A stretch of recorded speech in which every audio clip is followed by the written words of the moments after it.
Everyone, welcome. Welcome this afternoon, everyone. Great to see more people trickling in as we get started. I'm going to go ahead and get us started today. My name is Joanna Ganning. I am the Associate Dean of the Maxine Goodman Levin College of Urban Affairs. And on behalf of the college, I'd like to welcome you all to today's event, which is Research Day. To get us started, I am pleased to introduce Dean Roland Anglin, who would like to offer a welcome. Well, good afternoon. Yeah, let's get a round of applause. We're here. Yeah, I'm not going to take extended time here, but I did want to say that I am extremely thankful to see all of you. We came through this pandemic safely. I should have emphasized that, safely. And I still think we're challenged by this dark cloud, but we can see light. I want to welcome some existing colleagues and some new ones. I see folks running around here. Where is BJ Fletcher? Where is Dr. Pfaff? Where is Dr. Graff? She's here. And we have another colleague, Professor Linda Francis. Thank you all for being here and welcome. I want to thank Associate Dean Joanna Ganning for bringing us together. She took a lot of time to plan this, and I think it's a great agenda, and I look forward to the afternoon. It really does look edifying. And with that, I want to turn it back to Joanna and say thank you and welcome. So the Levin College of Urban Affairs is dedicated to excellence in teaching, research, and service through engagement in civic, cultural, and economic life in Greater Cleveland. I'm so pleased to welcome colleagues from sociology and criminology today as well, as we look to the future of a broadened college to find synergies in our work. Today we gather to share our current research, and I'm excited to hear what you've all been up to for the past year and what your agendas are for the coming year. As we share, I look to you all for inspiration and encouragement for the year ahead. Research drives us in our work. It advances our mission as a college and as a university. It's the reflection of passion for topics, enough to drive us to get doctoral degrees, enough to drive us to work tirelessly for years in pursuit of knowledge as faculty and research staff. Today we get to share that work with one another, and I'm so glad you're here to be part of it. We're using a PechaKucha format this year, which is Japanese for chit-chat, that focuses on making our work accessible to interdisciplinary audiences and engages an aspect of storytelling in our work. We'll start out with 4 PechaKucha presentations, then take a break from those for a more traditional conference session made up of 3 papers. At about 2:45, we'll start the second PechaKucha session before wrapping up with a panel reflection for the day. I'll serve as your moderator, meaning I will signal you if you give in to that very academic temptation to talk for too long. And without further ado, we'll get started. I'm so pleased to cede the floor to our Levin Chair, Bob Gleason, to get us started with his talk on the effects of working from home on municipal wages. Well, I hope this works. The hundreds of assembled folks. I hope this works. I told my daughter I was giving a talk that was going to be through a mask and had to be fast. And she said, I don't know, Dad. Nothing could stop you from talking, but I don't know if people could hear you. So let's hope this works. I'm not sure who is doing the slides. Oh, I do. Okay. I've been looking, with the help from Joe Andre, I've been looking at the potential effects of the disruption of our life in 100 different ways, but one of them is where we work and how that is going to have an effect on the municipal wage taxes here in Ohio. With so many different disruptions, before the pandemic, working from home has been gathering interest. I myself have done it once or twice, but found it was not very productive at first, right? The ability to work from home varies tremendously across industry, but it actually varies more by occupation, right? In the manufacturing industry, for example, about half the people who work in manufacturing companies actually work in occupations where they can be working from home. And indeed, the Department of Labor has been doing a lot of surveys during the pandemic and discovering different rates across occupations and across industries where people actually were working from home last year. Now, of course, the systems that we use to finance local government are complex and have evolved over time. And they evolve according to the social, economic, and cultural conditions of the time, right? So we here in Ohio do depend a lot on, do depend a lot on wage taxes for our local municipalities. So if people start working at home and continue working from home, what's that going to do? We have a system for wage taxes that was based on a world that looked like this at 8 o'clock every morning, right? And yet, what happens in that system when the world looks like that, right? There are lots of things that are designed for this world, including the roads that were not designed for that world. So what's going to happen? Well, across the country, wage tax for local government general revenue is not that big. It's only about 2% of the source of income across municipalities and local governments across the whole of the United States. But if we look at the city of Cleveland, we see an example, we've got to be really fast here, that Ohio is the exception. And indeed, from my work, I think it's true that Ohio is the most dependent local tax revenue system dependent on local wage taxes. The city of Cleveland, before the pandemic in 2019, almost 64%, a little bit more than 64% of all their revenue comes from wage taxes. All right, well, what is the situation? Again, before COVID, this is 2018 data, in the city of Cleveland, every workday, 223,000 people who don't live in the city commuted into the city to work. Right? 64,000 people who worked in the city also lived in the city. And 85,000 city residents go outside the city for work. Right? So we turn our communities inside out every morning, and then we turn them back inside out again every evening. And that's true for all the smaller municipalities around here as well. Well, the ability to work from home varies a lot, as I said, across industry. And every industry has its own occupational makeup, right? The people who have jobs in the city of Cleveland, those 287,000, this is how they distribute out across sectors. For example, 84,000 of those jobs are in health and human services.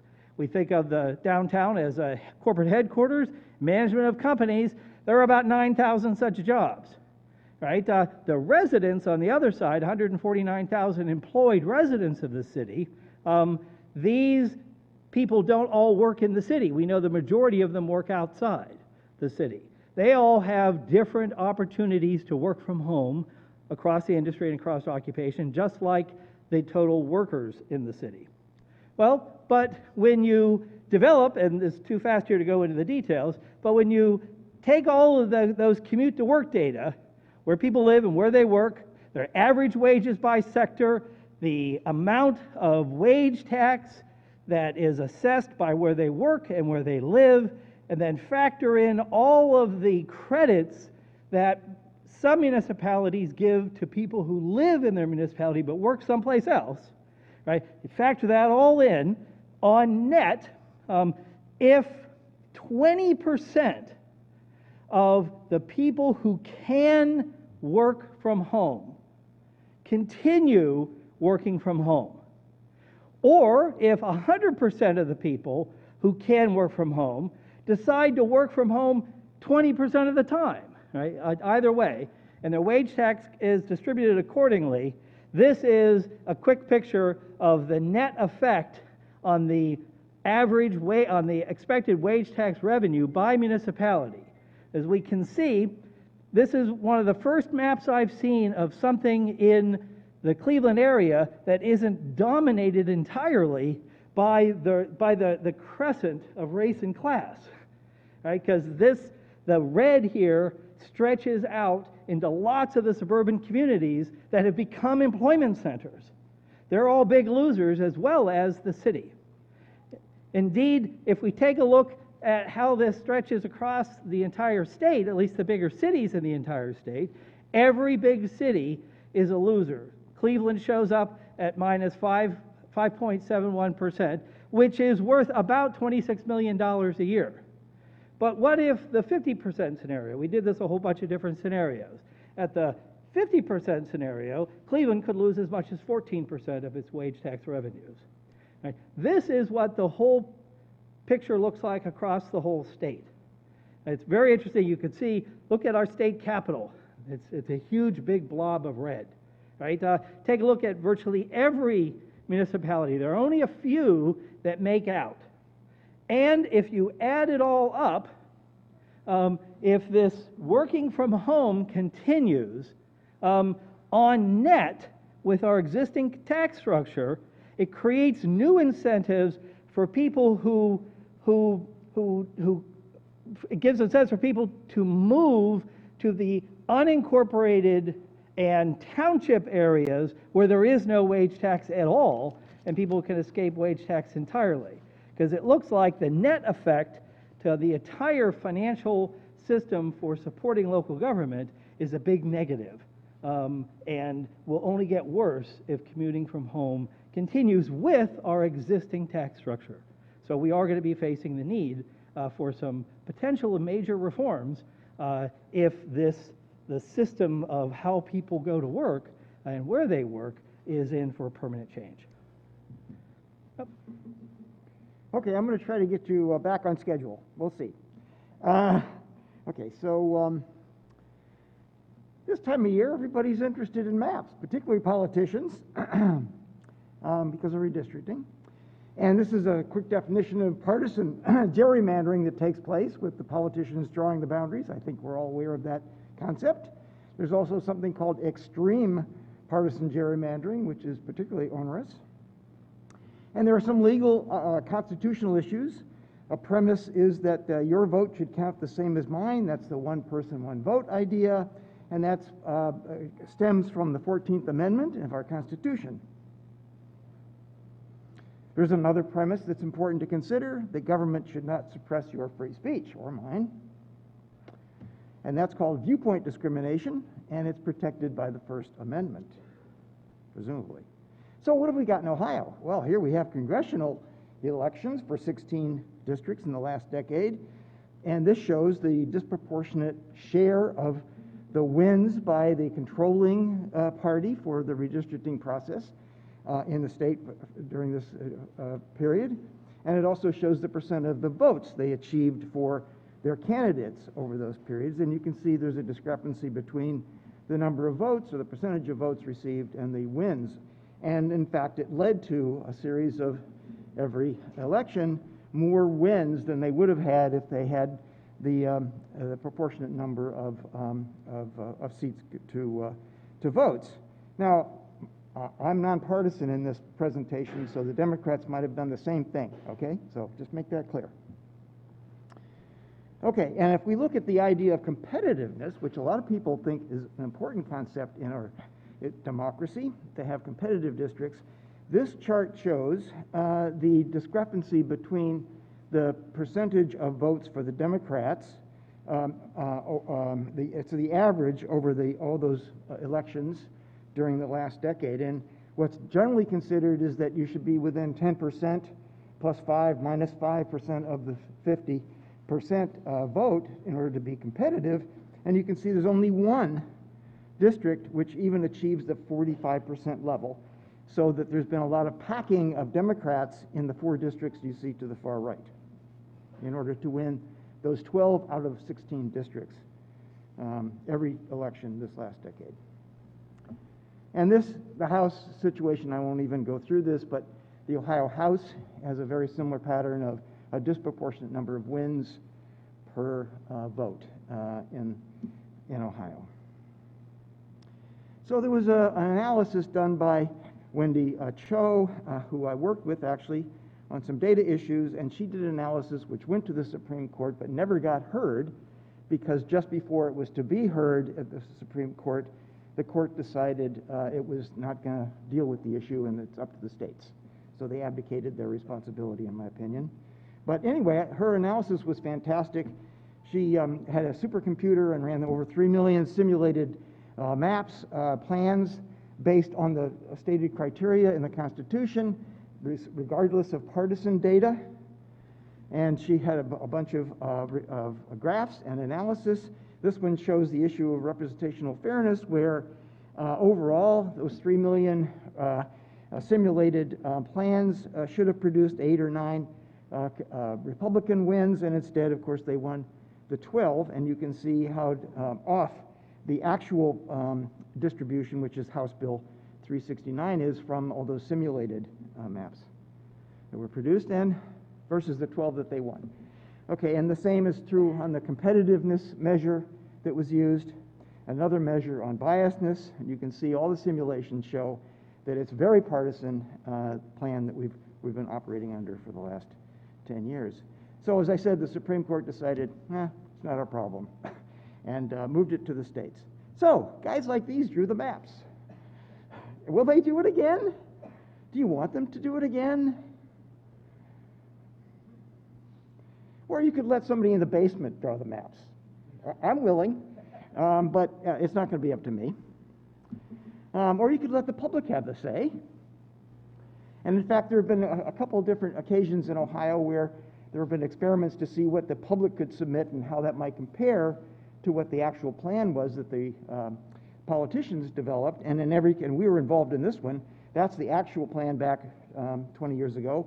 And the winning plan in this public competition looked like that, and the statistics show that, in fact, all of the ones that were submitted by the public were better on the measurements used than the plan that was submitted. And there was another trial like that as well that had the same results. But the Supreme Court decided to leave it to the states. In other words, leave it to the partisan politicians, these guys. So I've been involved in this for a long time now, for more than a decade in this issue, and recently my professional association, the Urban Regional Information Systems Association, has published something I put together called Redistricting, a Guide for the GIS Community, and that's what that looks like. And I wanted to show you this little video, and start. No. Sorry, back. Can I go back? So how do I thought I was on it. Just hit enter, right? Oh, no. Back. How do you do it? This is a video I like showing to What is needed now is a change in the every 10 years redistricting. You say you think that the census should be taken more frequently? No, what I think it should be done is that there should be a bipartisan commission appointed every 10 years to redraw the districts to reflect what were the changes in population and so forth. Instead, when you leave it to the legislatures, it is a conflict of interest. Okay. Hi, I'm Linda Francis. I'm a sociologist, and I'm going to present. I'm usually considered a medical sociologist. But today I'm going to be talking about some work I've been doing with some computer scientists and a neuroscientist on programming affect as memory and creating virtual interaction profiles to support well-being in dementia care. So the impetus of this study is that in dementia care, in residential care, there's usually high rates of distress, depression, so on and so forth. Our finding has shown, in previous research, showed cognitive decline does not affect affect or emotion. And so we asked the question, will interacting based on residents' affective memory improve their cognitive status? So the aims of our project were to develop an artificially intelligent cell phone application that simulates human affective interaction, developing this based on our sociological theory, affect control theory, to create an intervention to train nursing staff to interact. The basics of affect control theory are on sentiments. The unit of analysis is an event, actor, behavior, object, and each is rated on evaluation, potency, and activity. These ratings, numerical ratings, measure culturally established sentiments, so how we feel about things, not just think about them. So here's a model of how ACT works. An interaction occurs, it produces confirmation or disconfirmation of sentiments, leading to emotions, and also leading to motivation for the next interaction. And over time, repeated interactions build self-sentiments. Here's an interaction that disconfirms self-sentiments, where a nurse orders a patient, but the patient does not think he's a patient. And so he has a disconfirmation of sentiments because he thinks he's a supervisor and she's a worker.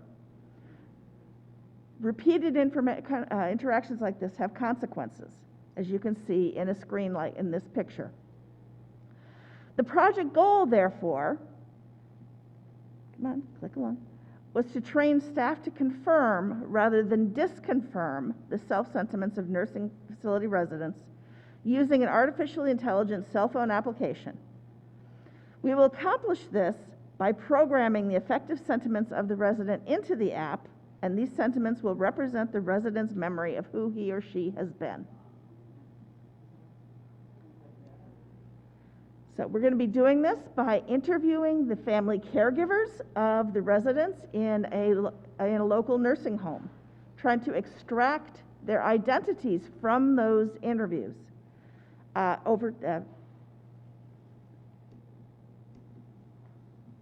We will do this by extracting the identities through coding. We'll operationalize the sentiments for identities using the EPA ratings. We'll create a self-sentiment profile, which is a probability distribution of residents' identities. We will input the self-sentiment profile into the app and model successful interaction. Here on your left side is the example of some identities that have been extracted along with their EPA ratings for our resident Bob. So for instance, he's a factory supervisor, which makes him slightly good, a bit powerful, and slightly active as a person. The application can then simulate an ABO event by using those EPA ratings, those numerical ratings, to calculate the ratings of corresponding identities and identify behaviors that will confirm supervisor sentiments. But how does the app know which identity to use? We use Bayesian statistics through Bayesian affect control theory analysis, which views identities as a probability distribution of beliefs about the situation. Then the computer uses computer learning to identify the peak probability distribution to identify the most probable identity for the interaction. Hopefully this will model an event confirming the affective self. And the new behavior identified is that the worker appeals to the supervisor in the view of the resident who still thinks he is a supervisor and not a patient. Confirming sentiments, producing positive emotions, and I just got a little bit behind there. Leaves us with research questions to be answered. Our first research question: does the application successfully train staff to interact based on affective rather than cognitive memory? And the second question: does interaction based on the resident's affective self reduce distress and improve mood and engagement? Here's a preliminary model of our training app for the staff. You can see starting from the left, you can choose the resident, you can choose the activity. The computer gives, the application gives a suggested identity and how to interact, and then allows the person the staff member to input whether that worked and what the reaction was. So the computer, the cell phone app can learn from that and predict better next time. This study is funded by the Alzheimer's Association and Cleveland State University. And so there's the control there. If you're ever interested in learning more about our sociological theory, there's the website for you. Okay, thank you.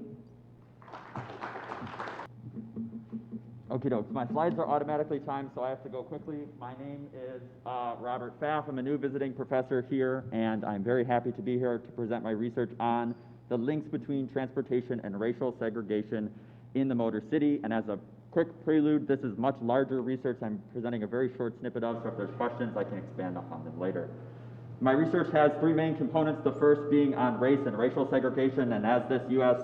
Census map shows from 2010, the city of Detroit region, which is represented almost in green by the African American dots, is still extremely segregated from the more affluent and rich suburban area, which is represented by the blue-white residential dots just outside of it. The second component of my research is on transportation, and this is focusing on the historical elements of Detroit's transportation network, which was once one of the largest surface-grade networks in the country of public streetcar rail that was dismantled by 1956, right around the time of outmigration and suburbanization and white flight. And the third component of my research is on the actual city of Detroit as a case study. And so the city of Detroit outlined here, relative to the US Census block tracts around it, is showing that it's basically beginning to decrease in its density.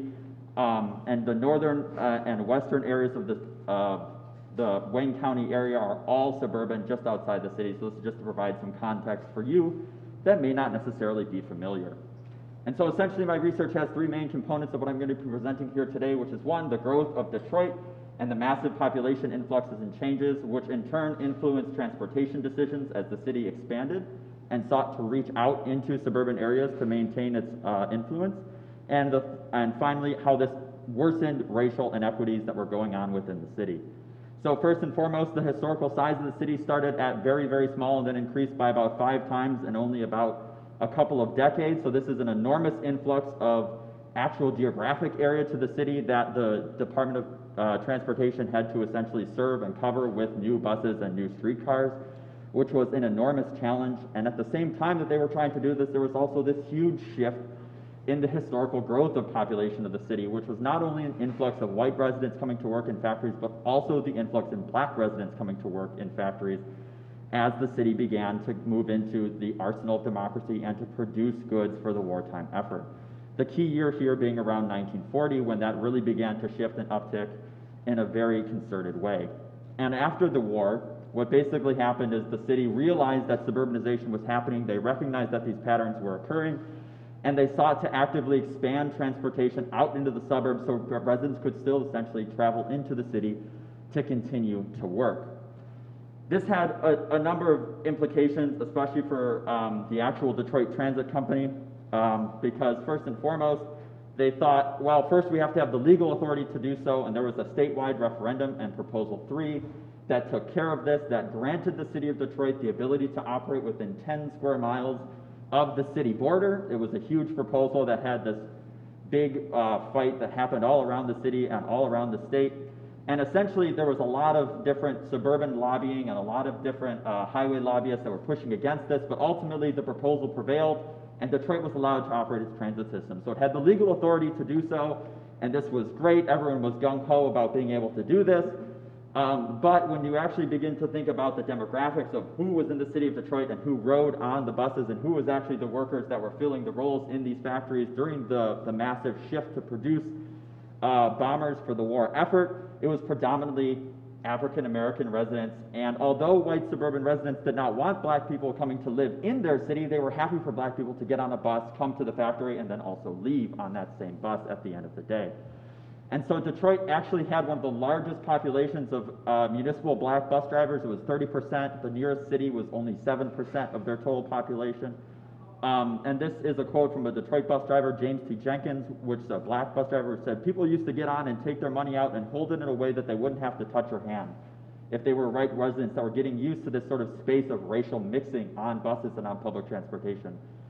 And this played out in a number of different ways, and inevitably one of violence and sadness, when in 1943, in a particular race riot, white residents actually specifically targeted public transportation because they knew that black residents would be riding on the streetcars and on the buses, and they would stop the streetcars in search of black residents. And these are two different scenes from the 1943 riot of white residents essentially hauling black residents off of the streetcars in order to issue a beating as a reprisal for an earlier racial event that had occurred elsewhere in the city during this race riot and during these wartime tensions as black residents and white residents had to interact in this new space of racial mixing on public transportation.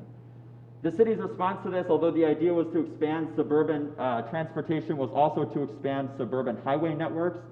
And the suburban highway networks that were initially mapped for the city of Detroit were a comprehensive sort of web that spanned outwards. It was also before the original Dwight D. Eisenhower Federal Highway Act that would come later in the 1950s. And these initial highway plans actually featured a center-running streetcar in the very large median. When they were planning the initial right-of-way for this, they were like, we have to have room for public transportation. There were engineers that consulted from this in multiple angles. And the city of Detroit Mayor Cobo actually himself personally vetoed the idea of a center-running streetcar and left it as just the highway lanes.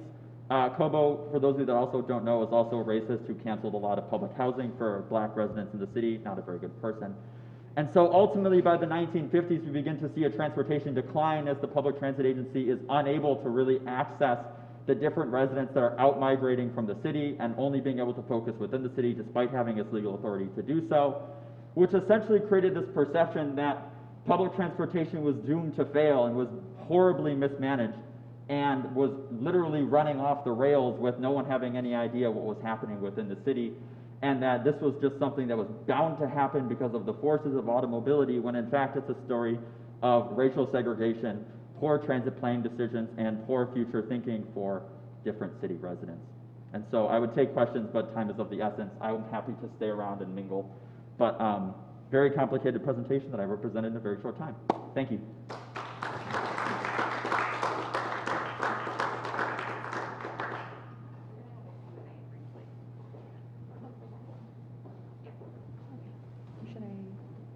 So we do have about 10 minutes right now for a Q&A. Also a good time to stretch your legs if you want to grab a refreshment. But for our first 4 speakers, we do have some time for some Q&A on your talks. Are there questions from the audience? Dean. This is a question to my friend Bob Gleason. You didn't get a chance to really expand on your thesis, but why is it that using wage is different from using wealth in a jurisdiction without going to? Bob, can I invite you to, I'm sorry, Dean, I thought you were finished. Can I invite you to come sit? Repeat the, It won't get caught on our recording if you're not on a mic.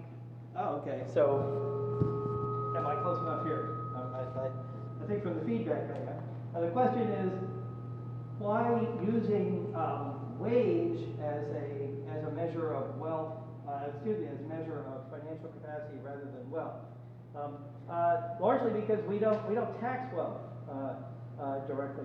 We tax the wages, and the ability to shift that and find a way to develop a way of taxing accumulated wealth might be one of the potential areas of reform that we might address if people begin working from home on a much more systematic and sustained basis. But at this point, I was just trying to take a look at the immediate short-term effects of changed behavior in a static system. Systems develop according to the cultural dynamics, and we've evolved this system, but all of a sudden some of these assumptions about how people behave are in flux. I don't know if that's a good answer. It's a great answer. I just want to know, will education be undercut by the fact that we That was a great question. Will this similarly undercut education, school district budgets? There are only a few communities where the local schools get a portion of that wage tax.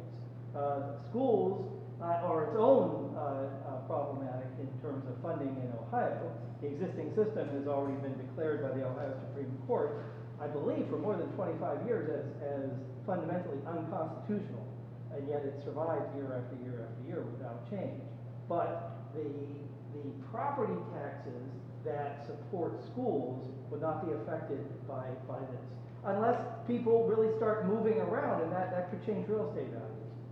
Because there will be a real incentive for people to leave any municipality that has a wage tax, because you can go often right across county border into places where the municipality, the local governments are all townships.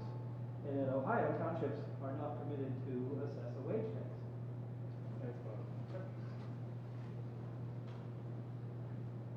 Other questions for our speakers?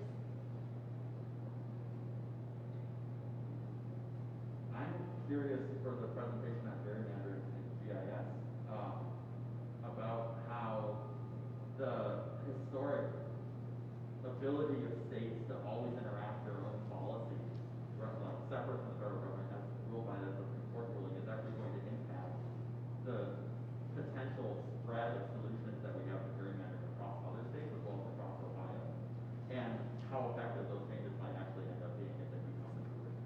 Just speculation. Yeah, so there have been some reform initiatives in some states so that they've turned from legislature-driven redistricting to as Reagan was promoting, to some sort of nonpartisan commission approach. But that's only in a handful of states so far. And there have been efforts to do the same in other parts of the country, but resisted because politicians want to retain their power. Of course, it's difficult to give up. I'm not sure that addresses your question, though. In Ohio, we've had some reform, which is hopeful. We're hopeful that it will mean that the politicians feel that they're more under pressure to do less political gerrymandering, but it's to be seen as to whether or not that public pressure will have much impact.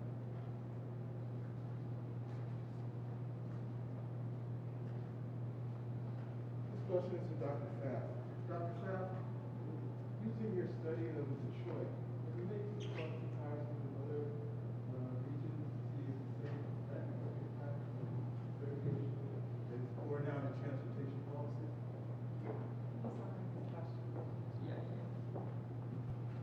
So the question from the dean, I'm going to use this mic because that one's loud, was on if I could do some comparisons to other municipalities around the country to essentially project a study outside of Detroit and anticipate what could happen around transportation and segregation in other areas, essentially. Is that a good summary? Okay. The short answer is yes. I use Detroit as a case study because it's the most extreme case, but there are a number of other cases wherein very similar growth patterns existed, and especially early on in the 1900s from a planning history perspective, transportation and public transportation especially was seen as a huge boon to individual cities as they were growing. It was the hallmark of creating a good city. And a lot of cities underwent the same sort of industrial process and had a very similar tract upwards. They built a large public transportation system. They built up some types of industry. This is especially true for industrializing cities in the Rust Belt like Cleveland. Also other cities like Milwaukee, St. Louis, Baltimore, and so on, where they all grew in a very similar way. Detroit was just the extreme outlier in this case, which is why I choose to study it and focus on it.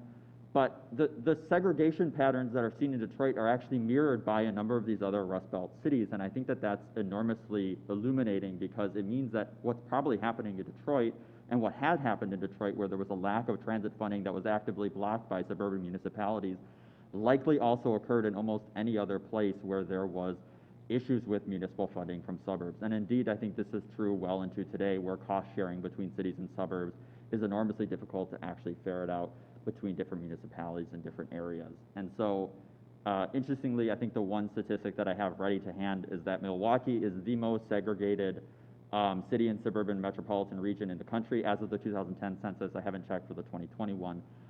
Detroit was a second. Milwaukee was like 77%, Detroit was 75%, and Cleveland was third at 73%. And so, I mean, because these patterns track so closely to the historic growth of the cities and also how and what components of the historic growth actually contribute to that, I do think transportation is considered as well within that. And I'm trying to push for it to be considered alongside other issues like housing and like other forms of development that are happening within cities as a way to actively break down those segregation barriers, providing transportation access out for residents to be able to access not only jobs but educational opportunities beyond the actual city limits. So my question is to Linda about this app that you've developed. Do you see applications for this technology, for this innovation that go beyond the setting that you're using it in and into civic space or into community space? Yes, absolutely. First of all, we're looking at it in terms of taking it into the home as well as into settings for facilities for people who have dementia in the home. But we're also looking at it potentially as being a way to take it into the workplace for people to understand how to interact constructively with employees that they might not know very well, for instance. Just based on a simple personality questionnaire that a person could fill out when they first start the job, to try and find a way to, okay, how do you interact constructively with somebody without making them defensive, and so on and so forth. So we're looking at a number of other applications in that regard. Sure. I was struck by your presentation in this respect. Are we seeing the transaction costs lower in the care of, say, Alzheimer's patients?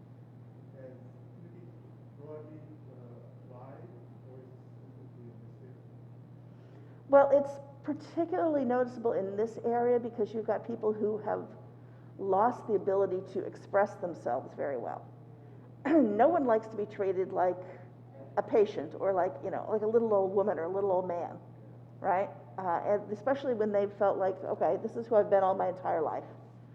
And they don't want to be treated, they don't want to be infantilized. That's a big problem in these, in nursing facilities. But they really can't express why they don't like how you're treating them. And so what this does is it helps to kind of nip that in the bud a little bit and say, okay, treat this person the way they think of themselves, the way they feel about themselves. And the idea is that ultimately we can short circuit that problem of repeated disconfirming interactions that ultimately lead to depression, agitation, anxiety, so on and so forth. And because right now the problems with distress in nursing facilities are leading to massive over-medication, especially with psychotropic medications. Is that answering your question? It does, because I should stop thinking this as an economic issue, I think rather than quality of life issue. It is definitely, we're thinking of it as a quality of life issue, definitely. But I'm sure, I mean, I'm not an I don't really think of it in terms of economic costs right now, but I think ultimately it could also. Yes? Oh, I'm sorry. But it would just seem to me it would also have great potential for programming human-machine interfaces for machine care of people that is less interpreted as machine care by the people who are being cared for. If you can develop programmed assessment of effect and how to approach this particular patient, that could also help program the way a machine providing some care would interact differently with each patient in a way that would be more acceptable. Oh, absolutely. There are some people, colleagues of my computer science colleague, who are working on home care robots, Yes. literally, Yes. to try and keep people in the home rather than having to go into actual nursing care, to provide support for caregivers at home, for instance. Now, one thing that is also interesting is my colleague and computer scientist is saying, well, we're looking at the singularity coming down the road, where but from his perspective, this kind of learning how to program emotions into robots is one way of understanding how to. This is literally how he's thinking of how to, get into the iRobot world.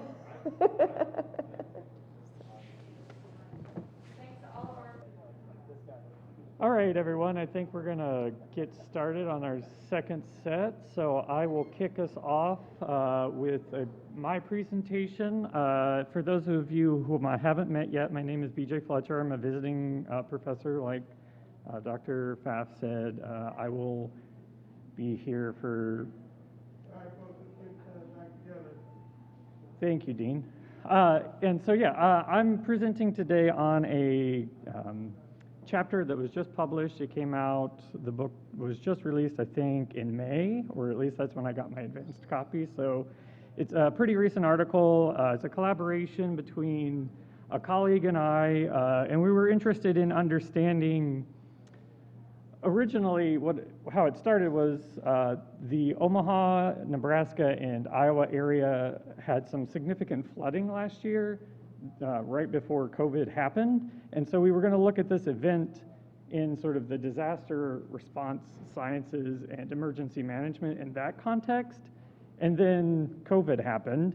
And so we made a shift directly into understanding how that was going to affect the overall food security in the Omaha area. So that's sort of a quick overview of that, and I will just take us through what this research looks at. So the focus here is really around the economic crisis that was related to the pandemic.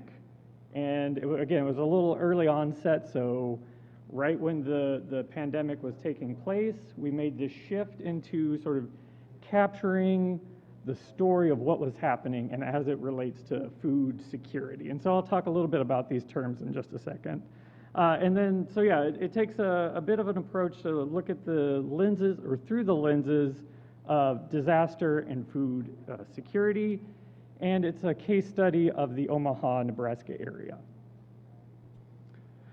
So what do we mean here by disaster and crisis, and then also the lens of food security? So what we were interested in understanding from the emergency management and disaster sciences is looking at the theories that relate to vulnerability and social vulnerability. So those are the lenses from the emergency management and disaster sciences approach that we combined with my primary area of research, which is around food policy and food security.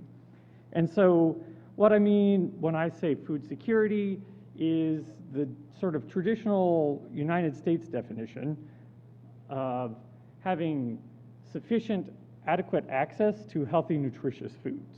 So if you have that, you're what we would consider food secure.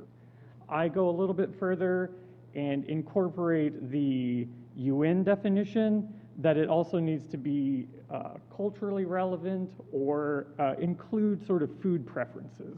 So if you have access to foods that are traditional, culturally relevant, and promote a healthy, nutritious daily activity, then for me, you are food secure. And so those are the terminologies and the components that we looked at in the articles when we were sort of reviewing them, and I'll talk about that here. Okay, good. So again, our research design, we took a case study approach to looking at the Omaha area, because that's where we were based when we were in the shutdown. So I'm coming from the University of Nebraska at Omaha. That's where my colleague Emily is currently. And so what we were interested in doing is also, this is a little bit of an exploratory study, and we were interested in taking a content analysis approach to looking through all of the articles that were published in the Omaha World Herald, which is the main newspaper in the Omaha area, and capture sort of the broad story that was taking place at the time around how issues of food security or food access were being reported in the newspaper. So we did a content analysis. She and I both did broad searches for all of the articles that were published between March and July. We each read them independently of each other, and then we narrowed them down. We had a discussion, and then we narrowed those topics, or the sort of conversation pieces that were being taken place in the articles, and we triangulated with each other to see where we would agree on sort of what was being talked about in that particular article. And so this is sort of what the main areas that came out, and I'll go through those because they're a little bit hard to read here, but general food insecurity, children in school and food insecurity, the private sector's response to food insecurity, nonprofit sector response to food insecurity that does not include food banks, the public sector response to food insecurity, food banks and pantries response to food insecurity, mentions of fear broadly speaking, the food supply chain, and then the food industry's impact. So that's the production side of food. So I say all of that to say those were sort of the main themes that were being talked about over that initial first response to the pandemic. So from the analysis and the conversations that were being had in the articles, and then the review that Emily and I went through, I came up, I narrowed it down to these three sort of takeaway points that we will have a conversation with here, and then again, when we go to the Q&A section, we can talk about things if we're interested. So the first thing is the understanding of vulnerable populations. So it's important to have a conversation around social vulnerability from the EM lens as it relates to individuals' access, availability, and utilization of the food resources that they have in a disaster, but also in a pandemic, because the pandemic is this real quick onset. And so really a large number of individuals who may not have experienced food insecurity in the past suddenly have to deal with what does it take to get to the response so that way I have access, I can find availability, and I can utilize my resources, right? So that sort of broadens the scope of what socially vulnerable populations in the traditional sense of EM is now encompassing, because the pandemic really, as we saw, made that shift happen really quick. And so that's one area. Lack of preparedness in the food supply chain. When individuals usually go for food assistance, they think of going to their local food bank. Well, that was sort of upended a little bit because we were trying to do social distancing early on. Well, volunteers weren't able to go to the food banks who are usually able to help individuals, so that was limited. Individuals weren't able to go to food banks because they weren't able to go to those physical spaces. So we sort of see this need for thinking about additional approaches to being able to access these across multiple sectors, right? So we saw in the Omaha area, restaurants becoming sort of flash food banks where individuals could go get access because they knew they were familiar with those. So that's sort of the private industry stepping in. We still had the nonprofits, so the food banks themselves transitioned to mobile food banks pretty quickly, and then the nonprofit sector as well. So all three sectors really work together in this rapid response. And then finally, especially in a pandemic or in a disaster situation, we see that the nonprofit and the public sector really come together in a sort of quick fashion to be able to address the needs of the individuals who utilize the facilities or utilize the resources, but then also come together to provide information to individuals who haven't utilized those resources and facilities in the past. So there's in the context here, and especially in the review of the articles, we saw that information being presented in a way that hadn't been presented sort of publicly in the past. So, quick overview of that study, and like I said, I would be happy to answer questions when we go to the Q&A section.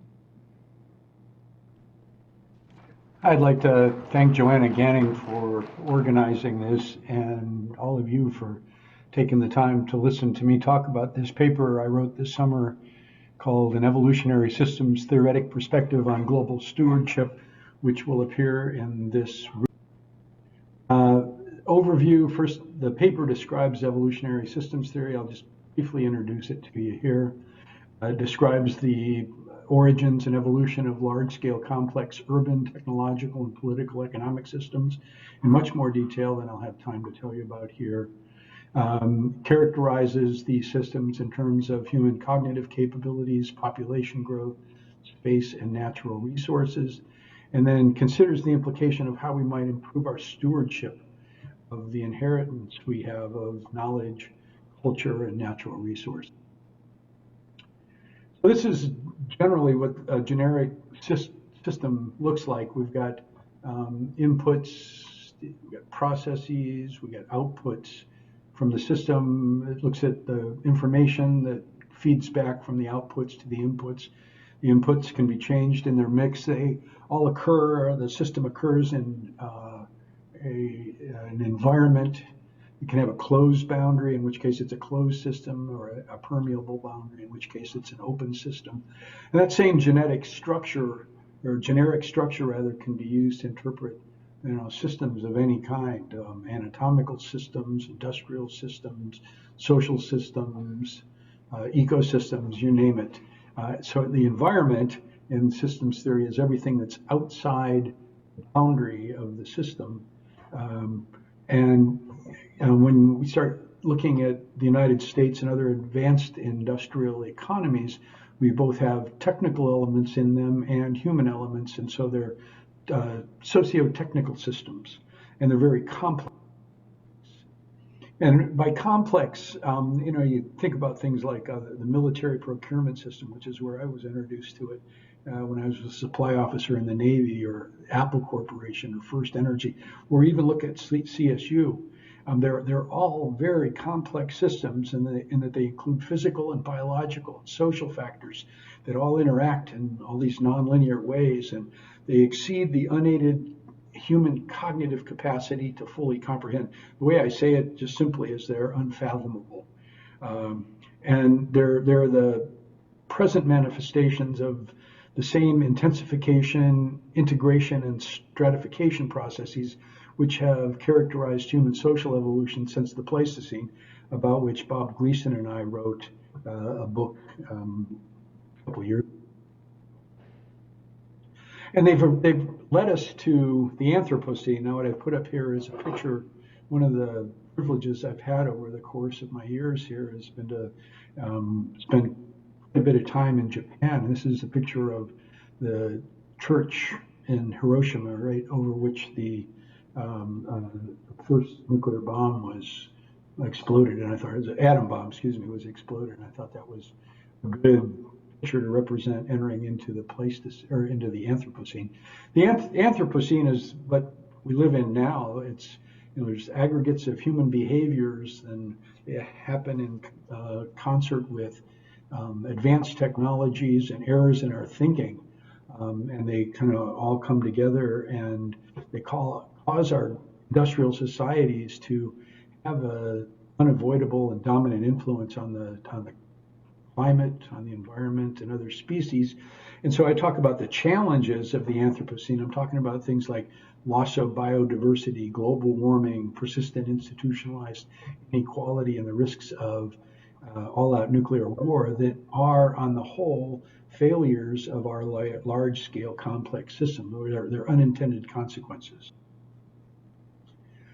The root causes in everything I've written about it are really three. One is population growth, which articulated well by Thomas Malthus in his famous essay on the principle of population. First, food or subsistence is necessary to human existence, and second, passion between the sexes is necessary and will remain nearly in its present state.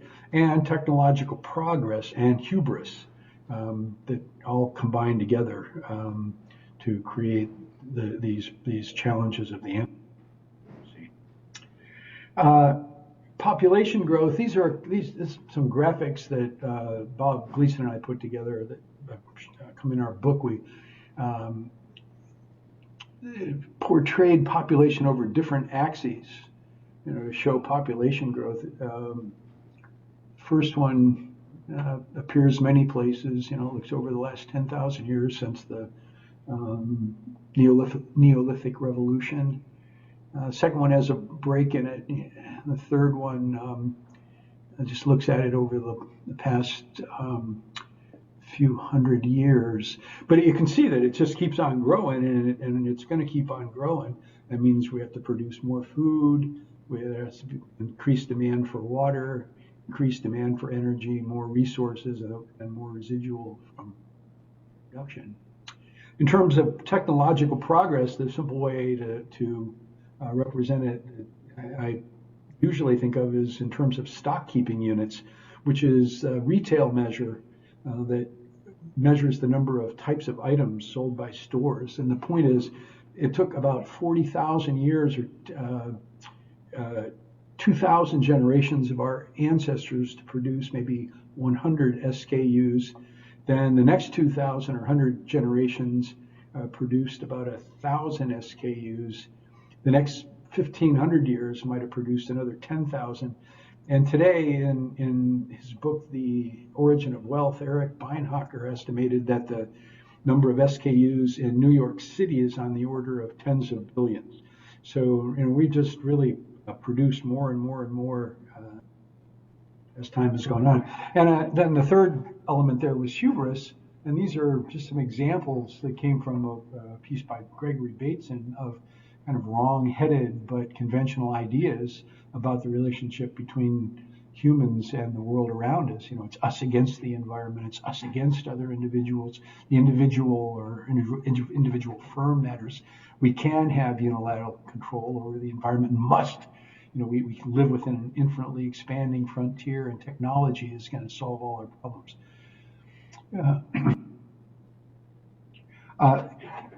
So that's kind of the larger cultural context. The mechanisms through which we have produced the challenges of the Anthropocene over the eons are well known. There are several more or less stable, predictable mechanisms.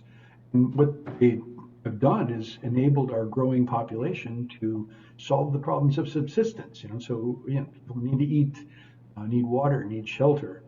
And over the eons, the way these things have evolved has allowed the construction of these systems that we live in urban, technological, and political economic.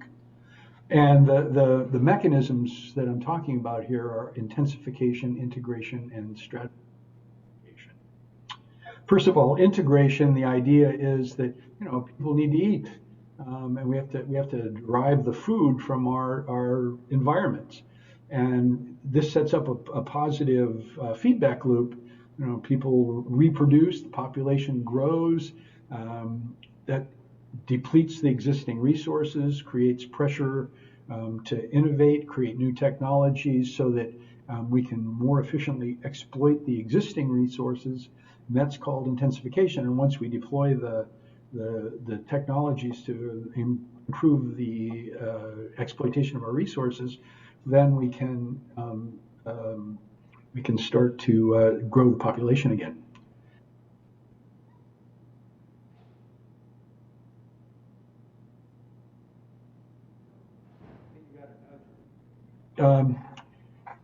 So what happens? Growing numbers of people deplete the resources. They turn to less desirable and more costly alternatives, and then develop new technologies to improve and modify their environments. And that leads to ceaseless pressure to innovate, so as to enable more production and more efficient exploitation of the available resources. Integration refers to once populations become large enough, we have to create new forms of social and administrative organization so that we can continue to meet the subsistence needs of the population. It depends not only on resource intensification, but also finding new ways to organize and to divide labor, specialize trade, expand our resource base. So, our systems continually reorganize and realign themselves and integrate themselves to support the ever larger population, and complex. And we set up stratified hierarchies to control them. It's a basic rule of systems theory that when societies become more complex or systems become more complex, they form hierarchies. And in human societies, it means that when we expand our resource base, it sets up situations where there's opportunities for control and leadership and ultimately self-aggrandizing elites. So, and that sets up these competing interests and divergent sources of power. And, you know, we end up with people who are rulers and people who rule. So this all implies a couple things that can't be changed. We're not going to make better stewardship by trying to change our cognitive patterns or stopping our system or our species from reproducing. The pressure for technological innovation is going to continue. The need to politically and economically reorganize ourselves will continue. Things that can be changed, one is we can improve the quality of thought, which is what I've been working to do at the university for all these years. And this is, I thought, a terrific model. This is Chris Argyris's concept of double loop learning. So the agent comes in and enters a situation, and it's produced by a system, takes action, observes the consequences, finds out whether the action met the objective, and then, you know, changes actions if need be. And the idea of double loop learning is, you know, stop if there's a mismatch and go back and study the whole system, you know, find out what are the governing variables and kind of really work to understand the whole larger system of which. And if we don't do double loop learning, you know, how many times have we had, you know, lots of action, no progress, the problems don't get solved, we waste resources, we get frustrated mentally, there's lots of pressure on everybody, especially authorities. Actions get forced upon us by authorities that don't have much understanding of the situations, and, you know, they end up with all these anticipated consequences. Things we can do, another couple things, and then I'll stop. One is, you know, we improve our thought processes and knowledge by maintaining the diversity of ideas. I wrote about this in the 2000 book with Mike Schwartz, and again in 2013 and 2014. You know, you've got to have everybody speaking their minds and sharing ideas and critiquing each other's ideas respectfully. And teaching double loop learning, things like that, so that we can improve the quality of thought. And finally, improve the interactions of thoughts and ideas and knowledge, you know, because they got to be aggregated from individual level to collective outcomes. And there's a couple of vitally important things to do in that respect as well. One is eschew institutional monocropping. Hey, we try to make our less and less colleges, less and less departments, less and less of everything, you know, and it would become more and more like everybody else. Every institution becomes more.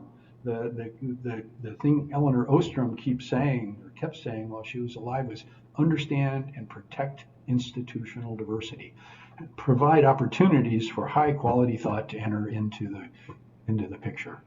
That's how we make better stewardship. Thank you very much. Hi colleagues, how are you?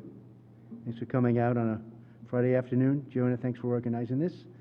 We're going to talk a little bit about transportation equity. And I've got my team up here with me, Mark Henning and Tom Hildy and Samuel Wusu Agimang. We're all going to kind of tag team this one a little bit. I'll take the lead here. Spacebar works too. So about 18 months ago, before COVID, I was part of a team that bid on a grant. It was a $2 million grant. CSU got $250,000 over 3 years. And the idea is to look at this easy fare system. It's in red there.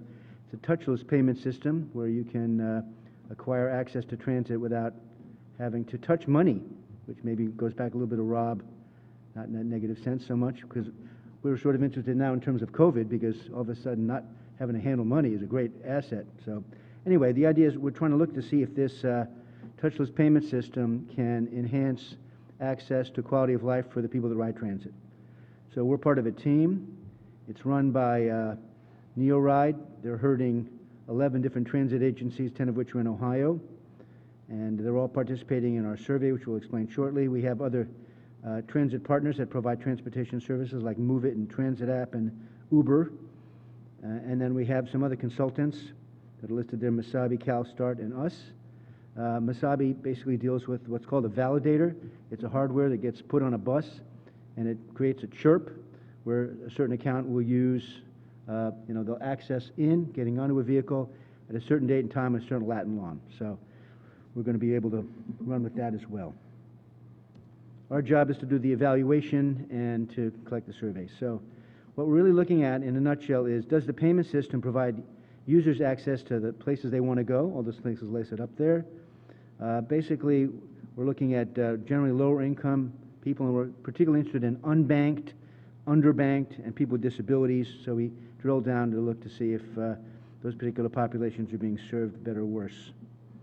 So we use a case control model, which is the case is they use Easy Fare, and the controllers are not using Easy Fare. We also have a before and after condition. So we have the before is now. They haven't really installed this stuff yet. They're just starting to install it. So the problem is, from a research design, we had COVID pop up there, and for me to get a good baseline of what happened before and then interject Easy Fare in its various forms as the treatment, then look at after. If we took it from a trough of no transportation activity in under COVID, what are you going to find? You'll find a great increase, but it's probably used to COVID, attributable to COVID, not attributable to the system. So we had to go back and collect data with this survey pre-COVID times. So we collected a total of 1,608 panel study participants, and we intend to survey them at least 3 times, and we have 1 survey down, and we're about to embark on the 2nd round within a month or so. We're using an online survey. Surprisingly, lots and lots of these folks have access to smartphones and the internet, even though they're very low-income transit riders, many of them on disabilities and so forth. We've only got about 30 out of the 1,600 folks that we had to do over the telephone. And here's a little bit of the output here. These are the resident demographics. These are the folks that responded to the survey. You can see that race-wise, about 30% are black.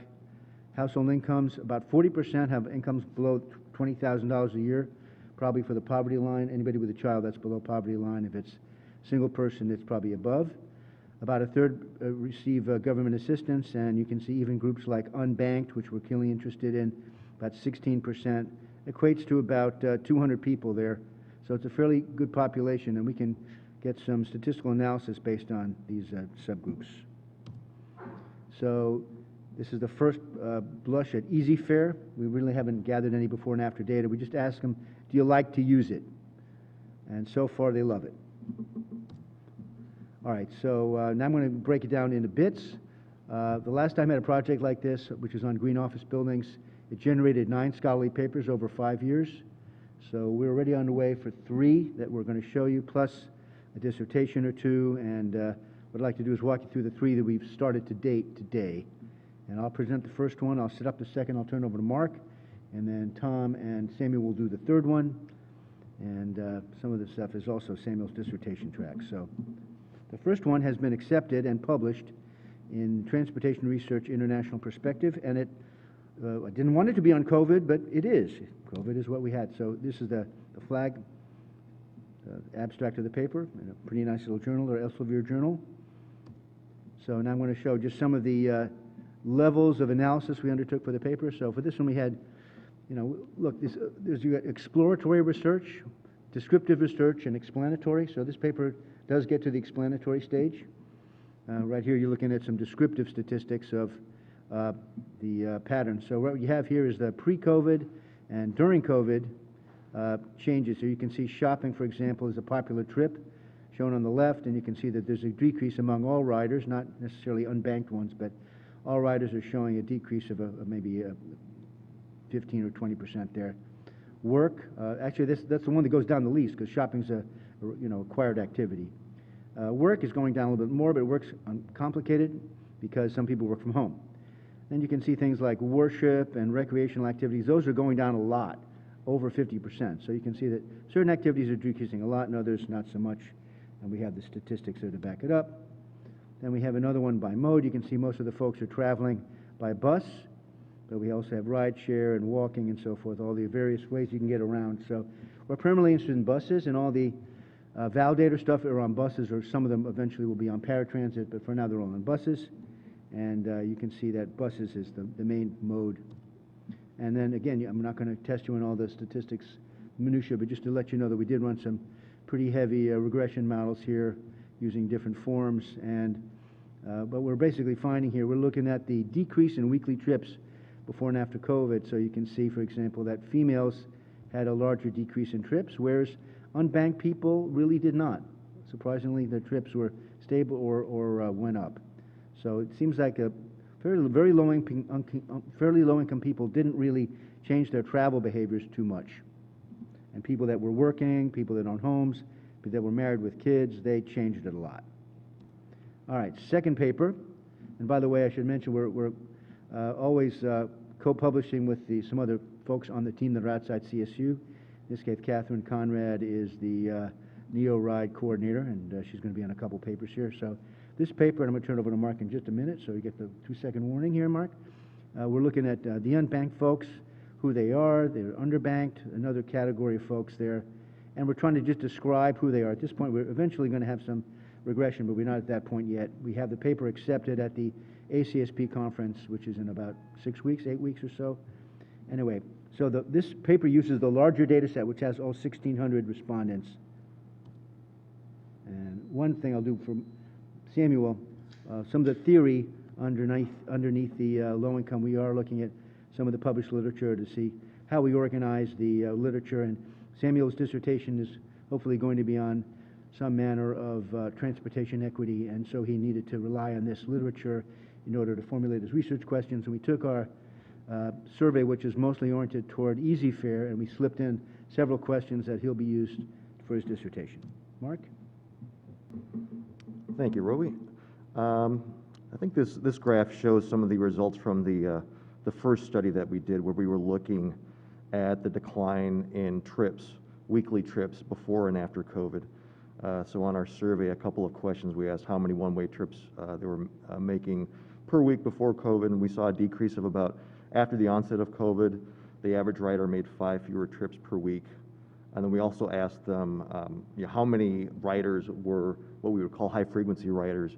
They would ride transit 6 to 7 days per week, and we saw that decline by about 8 percentage points after the onset of COVID, where we had a lower high-frequency ridership.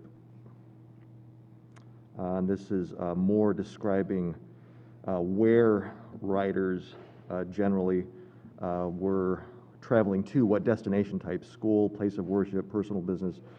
So what we can really see here, especially the category all the way to the right-hand side, shopping, that generally declined the least. The red bars are showing the percentage after the onset of COVID, and so we see less of a decline for shopping. But if you broke that down by income or by a given transit agency, shopping in some instances actually increased after the onset of COVID amongst some subpopulations. But in general, to all destinations, there was a decline. So I'll just jump ahead to the study that Roby was talking about that we're working on, this banked, unbanked versus bank status and low income. You know, given a status of being banked or underbanked, what different travel patterns are for riders. And so here we're looking at, we've got 3 concentric circles. The outer circle is those that are banked. The middle one is those that are unbanked, meaning they have neither a checking nor savings account, and the middle, or the center circle would be the underbanked, individuals with a checking or savings account, but who use alternative financial services such as check cashing or payday loans. And so this is our respondents, the race by bank status. And so I just find this interesting. Looking at the outer circle, the race, for instance, we see about 64% of bank participants are white, as opposed to unbanked, those without a checking or savings account, we see that percentage drop to the lower 50s. And then conversely, we see for black respondents that there is a lower percentage of banked and a higher percentage who are underbanked or unbanked. And there's a similar story here. We look at it by gender, where women, at least at this cursory high level before we do any statistical analysis, it would seem at this early stage that women are more likely to be, amongst our respondents at least, are more likely to be unbanked or underbanked than men are. And this, we also looked at this bank status by housing. And so, are the banked more or less likely to be homeless? And as you maybe would expect, we see the highest incidence of homelessness among the unbanked and underbanked. These are just more demographics where we broke down those demographics that Robbie was showing, breaking it down by bank status. So, what percentage of respondents were both white and banked, white and underbanked, and the same for other demographic categories.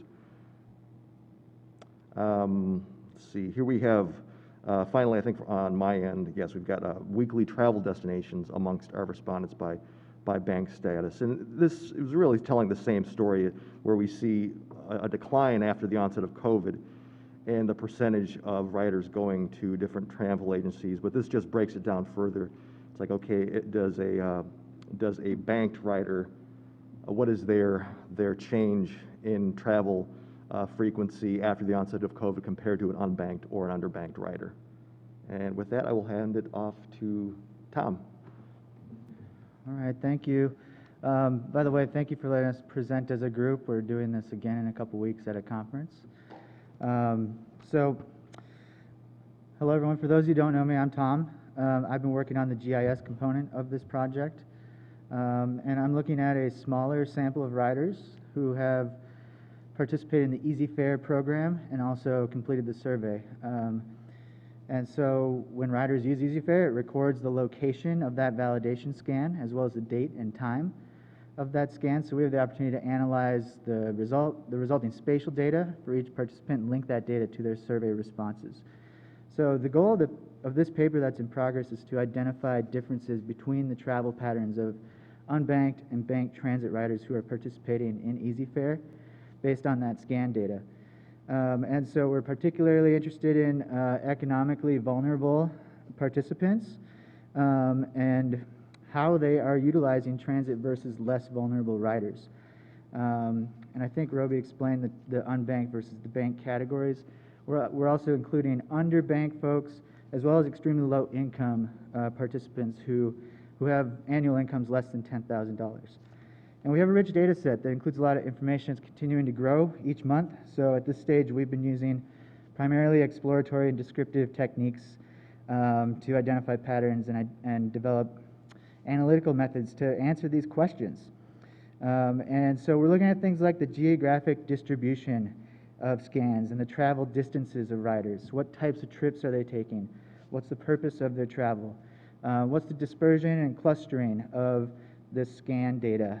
What level of transit access do the participants have? How close do they live to the nearest bus stop that they use? Looking at how trips chain together and what time of day people are using transit. And Sam will talk more about that. So this slide shows the progress we've been making on in terms of collecting validator scan data. It's showing scans by day organized by the transit provider. So we've been getting data from Lake Tran, which serves Lake County, for about 9 months. And then starting in April, we have been getting data from Metro and Akron, as well as Sorta, which is in the Cincinnati area. So we're continuing to get more and more data every month. At this point, we have about 5,000 scan locations from 153 Easy Fare users. And we figured out how to process the data, joining tables so that we have the survey data tied to the individual account IDs of participants with the location information. So we figured out how to automate this process using things such as GIS Model Builder and Python, thanks to Sam, so that we can quickly update our data set as we get more data. Joanna, we were kind of combining two presentations. So can we? Okay, well, I can end, but it's going to take a few more minutes. Okay, sorry about that. Okay, so, and if we were to zoom in on Metro, this is what our scan data looks like. So we have, again, we were collecting data from Metro starting in April. So each row here is a participant, and we have very active participants, and we have some participants that are less active using the Easy Fare system. So I'm just going to focus on Lake Tran for the next couple slides here, because we have been collecting data from them the longest. And this is showing the overall picture of our unbanked versus banked riders. And there's a pretty clear difference in the geographic distribution of the two groups. Essentially, all of our downtown commuters are in the banked category of participants. And in contrast, our unbanked participants are traveling much more locally in Lake County. So as a result, we're seeing a pretty big difference in some descriptive measures, like geographic mean center of the two groups, as well as the standard distance. Our banked riders, the standard distance is about 10 miles compared to 6 miles for our unbanked riders. So you can think of standard distance as being one standard deviation from the mean center based on the distribution of our scan locations. We've also found it helpful to do some geoprocessing and spatial joins to identify clusters and locations where there are many scans or validator scans, people using the bus in close proximity to each other. And we've looked at land use data and aerial imagery to characterize these locations. For example, whether they're park and ride locations or retail shopping destinations or residential areas or potential work locations. And we've also found it really helpful to look at riders on an individual level, which really starts to tell a story about how people are using the Easy Fare system and transit more generally. So paired with the survey data, we're able to identify home locations and thus likely home-based transit trips. So this data is tricky because people only scan when they get on the bus. They don't scan when they get off the bus. So we have to fill in some gaps there.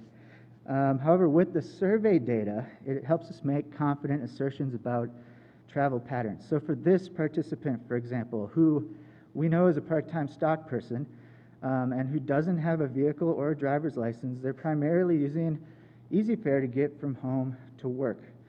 And I'm including some descriptive statistics here just so we can compare it to the next example.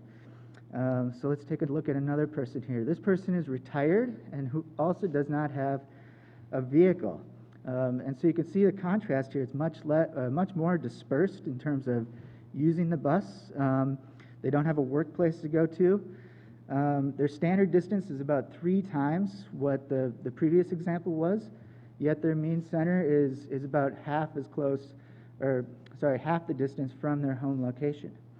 So, we can make some, pretty confident assertions that this person is not going to work. They're using the bus to run errands and go shopping and do other sort of quality of life travel.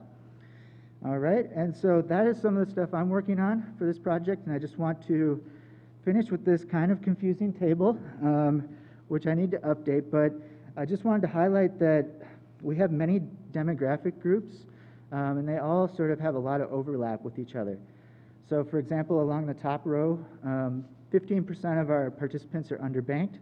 I was really surprised, and I think we need to look at the fact that half of our participants don't have a vehicle and don't have a driver's license. And if you look at, for example, our underbanked row here, 70% of our underbanked people also don't have a vehicle and they don't have a driver's license. So we have a lot of potential things we could look at here to see how vulnerable people can benefit from transit, how they're using transit, and how we can potentially plan transit systems and payment systems to help different groups of people. And Sam is going to talk about some of his time of day work that he's been doing. All right, so I'll run through this very quickly because we're out of time.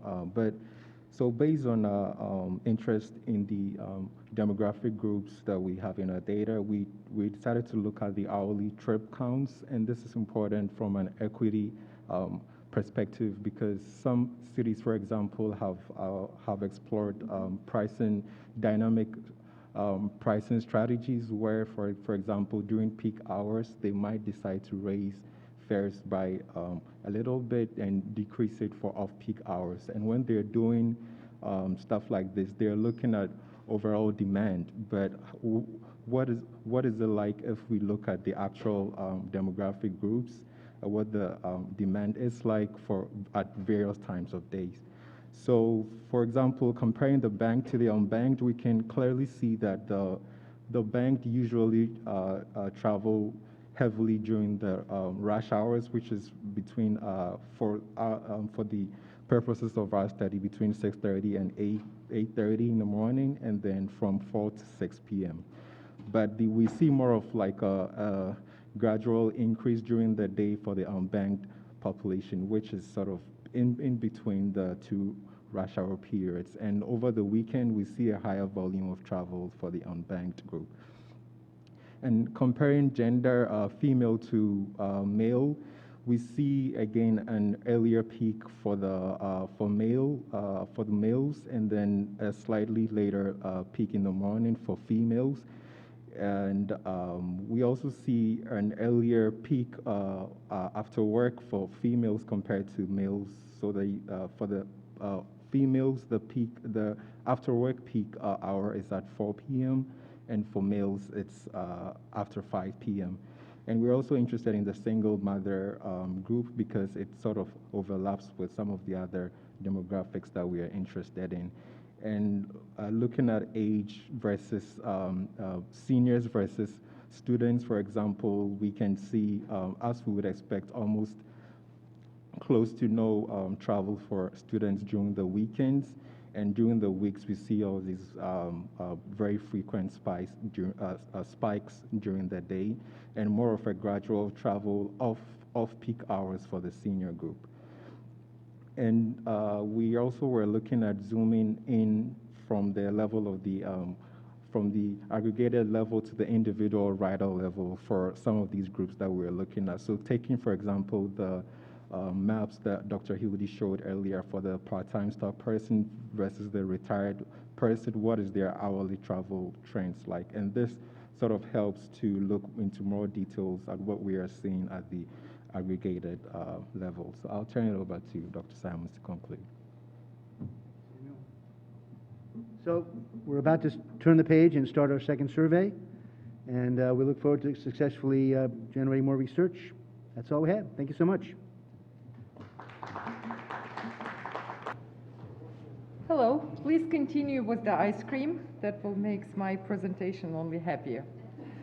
So I will talk today about the overall research that Center does. I will skip even research questions, but you all are welcome to talk to me or other staffs from the center about these projects if you have interest.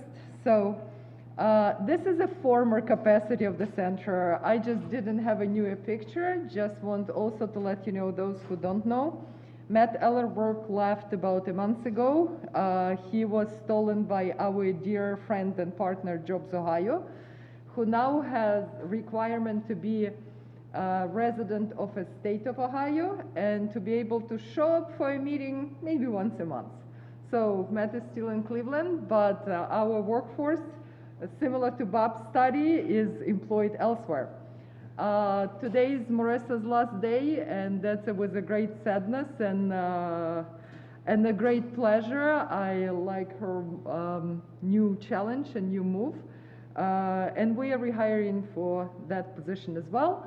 But as of a week ago, we have a new research assistant, Joachim. Some of you might know him as our current student, and he started as the full-time research staff on the position of research assistant for the center.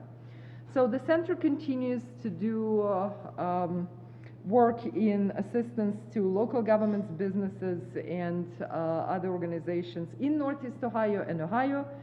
On average, we have about 18 to 20 grant/proposals every semester. We work on 13 to 18 projects every semester, and we employ between 6 and 7 students every semester.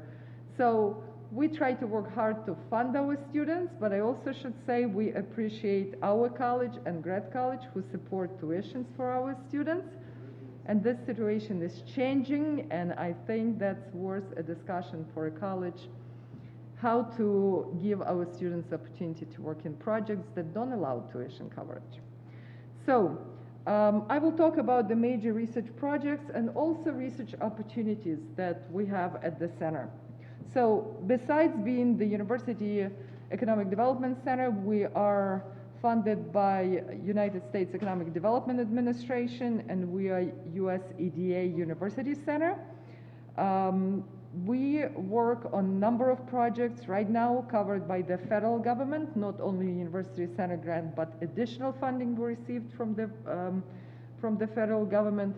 And one of the largest is the COVID-related and economic recovery-related fund that we received as non-competitive grant for existing university, EDA university centers. And we doing a lot of technical assistance under this grant, helping economic development districts, local governments, county governments, other organizations in economic recovery from COVID-19. We continue to work in Youngstown Economic Recovery Grant, and we're doing a fair amount of projects in equity and economic inclusion. In particular, we're doing 2 grants funded by big national foundation. One is the Kauffman Foundation Minority Entrepreneurship Ecosystem in 3 places across Ohio. And we also have other projects where we have opportunity to collaborate. So I will just go quickly through slides with examples of work we've done on the COVID grant. We started to track unemployment very early on, and we were providing different information to governments who were ramping up for their assistance, not only to citizens, but to businesses, minority businesses, small businesses, entrepreneurs, and etc. So we also estimated already twice whether the federal assistance provided is comparable with the losses that were incurred during COVID due to economic downturns. And we did it in progress. And our second estimate was that the federal assistance that Northeast Ohio and Ohio received was on par with economic losses. So it's probably a question of the distribution of this assistance, whether it's kind of covered the places that lost the most. We have a special designated page where we publish different reports that are funded by our COVID grant. And we try at least split half and half our work to be reactive, and we also do some policy research, how other areas are recovering, what public policy can help our area to diversify and recover. And that's what I call a little bit more proactive research. These are some of the published research briefs on that page, but you're welcome to check other research. The other big project we did was help of our students who were trained in our wonderful GIS classes. We developed online interactive tool for every county of Ohio, and we developed economic vitality index for each county that includes indicators that are on this map, and you can basically click and see all these variables for every county, the change of these variables, the index, and you can compare with the neighboring counties on this map. This tool is used by number of agencies, governments, and everybody who wants to apply for federal assistance. Dr. Demko leads number of studies using Paycheck Protection Program data, and she submitted article which was accepted to EDQ on inclusive economic development and recovery, and she studies whether minority and women-owned businesses receive fair amount of PPP loans. The other study that she is doing in collaboration with Ohio State University is on Paycheck Protection Program for agriculture. And SBA for 30 years was prohibited to help agriculture, and interestingly enough, they do distribute the fund to agricultural establishments. This work was also very important for us because we've never been and never studied agriculture much, but we serve Northeast Ohio, and southern counties definitely appreciated some information we provided to them. Another study she's doing with the, I believe with the support of the Levin Women's Fund, is the studying co-ops in agriculture and electrical co-ops, which have big role in our economy. Project on transportation Youngstown is done. We doing right now a study of the supply chain in Youngstown and looking how they can plug in other more vital economies. Kaufman Challenge Grant, which I just mentioned, 4-year research practice grant in collaboration with external organization, and this is on the way. We also do a project where Dean Englund is the principal investigator, investing in the middle. We study the middle income neighborhoods nationwide, and again, we're looking at the quantitative part, what data tell us, and we are in line of doing a number of case studies across the United States to learn how we can assist understanding how to save and sustain our middle income neighborhood. So we do a fair amount of our traditional regional research. This was what we've successfully completed while being in quarantine and working from home. And this is one of our proposals that are proposed with various partners across the state of Ohio. A lot of work that the federal governments are now funding in innovation and entrepreneurship. And rightly so, inclusion and equity now is looked at within each project rather than as a separate theme. So we work with a lot of partners. We track whether anybody reads our reports, and we track it for EDA agencies and for ourselves, understand whether our work is good and who is reading it. And if you have any questions, please contact me. Thank you very much. Thank you for being here this afternoon, everyone. I'm presenting a paper called Doctoral Education and the Academic Job Market in Planning, which was work I conducted over the past 3 years and is currently under review. I think this slide should advance itself. The North American higher education system produces more PhDs than the academic job market can accommodate. Both peer-reviewed scholarship and the popular press support this view, with recent research article headlines such as "Who will hire all the PhDs? Not Canada's universities." And for would-be academics, now is the time for Plan B. Virtually all academic domains have documented overproduction of doctorates seeking academic jobs. Most studies estimate academic job placement at about 24% of doctoral degree holders. One could argue it's not so problematic. Perhaps many don't want academic careers, but the data do not bear this out. Researchers estimate that somewhere between 60 and 72% of doctoral students enter programs intending to be a professor. Testing shows 76% of students do not change their aspirations, called the cooling off hypothesis, during their degree program.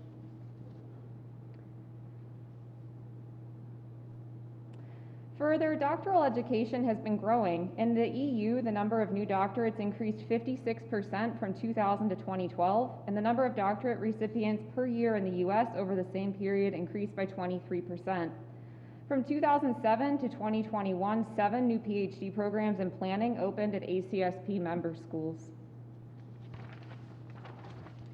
Another principal concern about the saturation of doctoral education is that intensifying competition for faculty positions encourages unethical research behavior ranging from exploitation of student labor to data fabrication. Despite this, the research strategy for most countries includes elements that specifically aim at increasing the number of PhD graduates. In Japan in 2009, the national government offered financial incentives to companies willing to hire postdoctoral scholars. In Germany, universities have steered programs toward job training for non-academic jobs, which offer competitive salary. Beyond these isolated responses, almost globally the response has been laissez-faire. The exceptions are countries experiencing shortages like India or of high-quality PhDs like China. This paper reports the results of a 3-year project designed to describe doctoral education in the academic job market and planning based on job ads and a survey of programs. I'll add that none of this speaks to bias and discrimination in the academy, which certainly exists and lies beyond the scope of this study. This is an image search I did yesterday. I conducted the study using 2 methodologies, the construction and coding of a database of job advertisements in the primary centralized job market, which is mostly to say ACSP, and a survey of doctoral programs. Each was done annually for 3 years with annual reports to enable feedback along the way. Participation records show no obvious bias in terms of geography, program reputation, program focus, or other characters in terms of participation. All but 16 programs participated at least once or opted out due to faculty and or student body composition that didn't make sense for the aims of my study. On average, planning doctorate programs graduate cohorts ranging from 4.1 to 4.7 students per year. Academy-wide, the 3-year average cohort is 273 graduates per year. The cohort size declined over the study period, but each annual estimate falls within the confidence intervals of other years. From fall 2017 to spring 2020, the size and timing of planning's academic job market shows remarkable consistency, with between 98 and 110 postings per year. An uptick in postings occurs just before the annual conference in October or November. Postings continue to grow steadily until late December before tapering off. Most jobs in the primary job market offer the potential for tenure, and more positions are posted for assistant professors than for any other rank. Larger fluctuations are observed in opportunities at each rank than for the overall market. Positions open to new PhDs range from 73 to 101 across years, and of those, between 51 and 70 offered a tenure track. Navigating the tenure track job market requires flexibility. For example, in AY 1920, a new PhD specializing in economic development saw 17 openings. Of those, 14 were open to new PhDs and 12 offered tenure. The location that of those would be in a desired location is small. Of the 12 tenure track jobs, they were scattered over only 6 US states and Ontario. In approximately 60% of programs, most or all PhD students have teaching opportunities. Virtually all programs require students to produce publishable research and or encourage students to publish.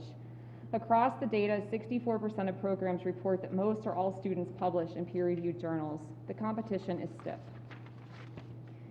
In AY 1920, an estimated 122 graduates found academic employment. This number exceeds the 73 positions identified for new PhDs in the primary job market.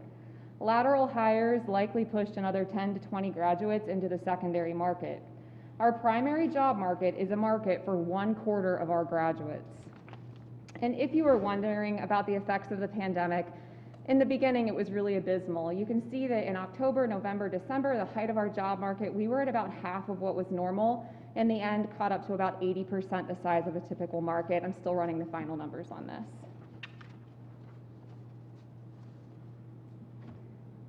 Thank you. Hi. Oh, cool. It worked. I'm Michelle. I am going to be talking about a material hardship today known as energy insecurity, or the inability for a household or a person, an individual, to be able to pay an energy bill. I'm going to be looking at the determinants of the folks or the households that actually suffer from this material hardship, and I'll be looking at those who actually gain assistance in paying that bill. And we know in 2015, 1 in 3 households actually experienced energy insecurity in the US, with 20% actually needing to forego other basic necessities like food, like BJ was talking about, or medical care in order to pay a bill. And in 2020, we found that low-income households are actually disproportionately affected by this issue, with 2 million actually being disconnected from the grid, all within 200% of the federal poverty line, and close to 5 million actually not being able to pay their bill or receiving a disconnection notice. So we see that low-income households are really being affected by these disconnections. So what happens when you're disconnected? You can't plug in your electronic devices, you can't refrigerate or heat your food, you live in uncomfortably hot or cold temperatures, you can't connect with colleagues through work or school, and in really dire circumstances, you can't connect your electronic medical devices, which could lead to premature death. And we know that this issue of energy insecurity is unfortunately growing in the US. While COVID sent us home, increasing electricity demand in our residences, simultaneously residential electricity prices are going up and have been for about the past decade and are forecasted to continue to do so. And these issues are even more exacerbated by these intense climate events that we've been seeing. So intense cold spells, intense heat spells that are leading to these premature deaths and risky behaviors by these underserved and low-income households in order to stay warm or cool in their homes. And we know that the portion of folks that actually have access or gain access to assistance in helping keep their power on is far greater than the number that actually receive help. So that top line represents about 35 million households that are eligible for energy assistance, whereas only between 8 and 10 million actually receive help in heating or cooling their homes, okay? So there's this really big disconnect. So what I want to try to understand in this piece is who's actually suffering from this material hardship and who's actually getting help in alleviating this material hardship. And I want to compare whether or not the determinants are similar or distinct. So I look at the Survey of Income and Program Participation, a large-scale household-level survey that follows the same set of participants over the course of 4 years. It's between years 2013 and 2016. It provides a rich set of data for me to identify the correlates that identify these households that, first of all, are utility or energy insecure, meaning they cannot afford to pay an electric bill or a gas bill and are at risk of actually being disconnected from the grid. So I look at the determinants of these households. I also look at the determinants of the households that receive assistance. So the great thing about the SIP data set, which is pretty unique, is that it gathers data about the assistance programs that people are involved with. So I am able to identify the households and particular demographic, income, and other participation information about these households as well. And my final piece of information that I look at is those households that actually report being insecure but don't gain access to help. So where this need for help doesn't align with actual assistance of help. So I look at these three sort of outcome measures in order to understand whether need for assistance aligns with assistance. So this is a look at just the sort of descriptive analysis.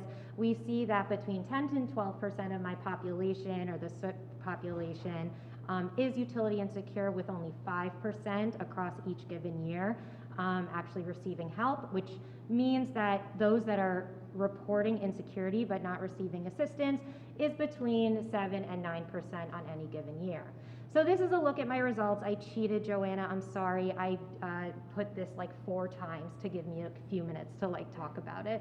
But what I did is identify the some racial and other demographic as well as housing characteristics to talk about today. And these are the list of identifiers that sort of correlate with these issues of utility insecurity and energy assistance. The important thing to note is that there are racial disparities, there are gender disparities, and there's this really interesting homeowner versus rental disparity as well. Black and Hispanic households are more likely to be utility insecure, but not as likely to get access to assistance, especially Hispanic households. The rental population also more likely to be utility insecure than homeowners, but not as likely to get access to assistance. We also see that older households are more likely to gain access to assistance, but less likely to be utility insecure. And then if we look at specifically the homes that are insecure but don't receive assistance, so really this misalignment, we see that there are, again, these racial, gender, and housing conditions disparities that we see, with Black and Hispanic households more likely to be insecure but not receive assistance. So the question that I have at the end of this piece so far, it's a work in progress, so you guys are the first to comment on it, so thank you in advance, is why?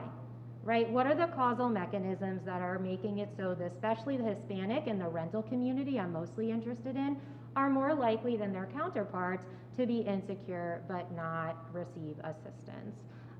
So thank you so much, and any questions you can come talk to me about. Yeah, there's a lot to unpack there, Deirdre. No, that's okay. So one of the literature's sharpest criticisms is precisely what you said, that as an academy we produce mini-me's, and it's called the reproduction factor in higher education. And there was a study done in one of the hard sciences, biology or chemistry or physics or something, and they found that the reproduction rate was 7.2. And that was something like 5 times what the academic job market could absorb. So various disciplines have done this various ways. So my paper is, I've just resubmitted it from an R&R, and the reviewer, my critical reviewer, was very upset that I hadn't written a paper about individual characteristics and outcomes.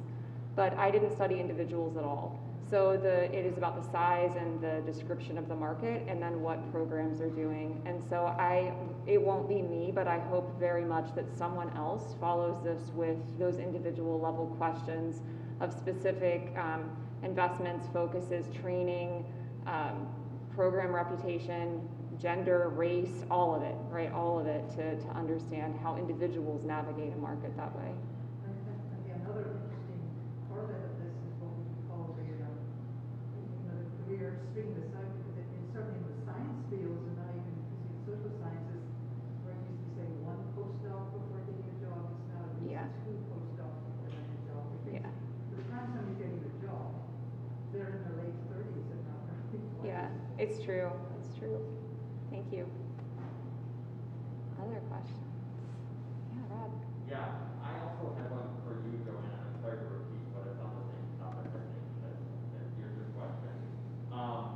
Did you only survey ACSP job postings, or, I mean, in spirit of kind of the interdisciplinarity of some of urban planning and urban studies more broadly, did you also check out things like UAA for some of those job postings, or like other listservs that are urban adjacent? If things came to Planners 2040, the Facebook group, but weren't also on the ACSP job board, I kept them. But to be honest, over 3 years, there were only 3 postings that fit that description. So there just weren't very many. Yeah, and I had to draw a line somewhere around scope. So I did an analysis of the number of the job ads that advertised for PhD or an allied discipline to make the point that we are interdisciplinary, but also there's competition from these other fields as well for the positions we do advertise. Thank you for the question, Mark. I have a question for Michelle. Your next venture is going to be to look at causal factors that like determine the gap. And I'm not that familiar with the SIP database, but certainly there's state variable, and so public policies and programs would be a major factor, I would think. And I don't know to what degree the geographic specificity will allow you to get down to, for example, counties where you've got county initiatives or public initiatives to enroll people in programs and whatnot. But I'm also wondering whether or not there are data in the SIP database itself that will be used for your analysis. Yeah, so thank you so much. So the next piece that I plan to look at, I think gets at exactly your first point. The next piece that I plan to look at is specifically the administration of state level energy assistance programs. I want to look at 2 different factors. The first one is how the program typically does outreach, right? Like how are they reaching the people that they typically get to enroll? And maybe that has an impact on the type of households or the communities that actually have access to or gain access to energy assistance. And that would be at the state level for sure. At this point, I know too little about the county initiatives and the city initiatives to be able to tackle that. Energy assistance, like a lot of different types of assistance, is so layered, right? It's a federalism question up and down. So that's a really interesting component to the conversation. And then the next question about what's available in the SIT, it's a pretty rich, beautiful data set, but it's really hard to navigate in terms of how I could use it to identify causal mechanisms. I've yet to identify a set of characteristics that I haven't already included in my correlates or in my determinants. I could go through the much longer list. What I showed you there, I didn't really know, was like a selected version of the correlates that I had in my models. A lot of what I had in my models that I was hoping to explain it was participation in other social assistance programs like SNAP and TANF and SSI and WIC.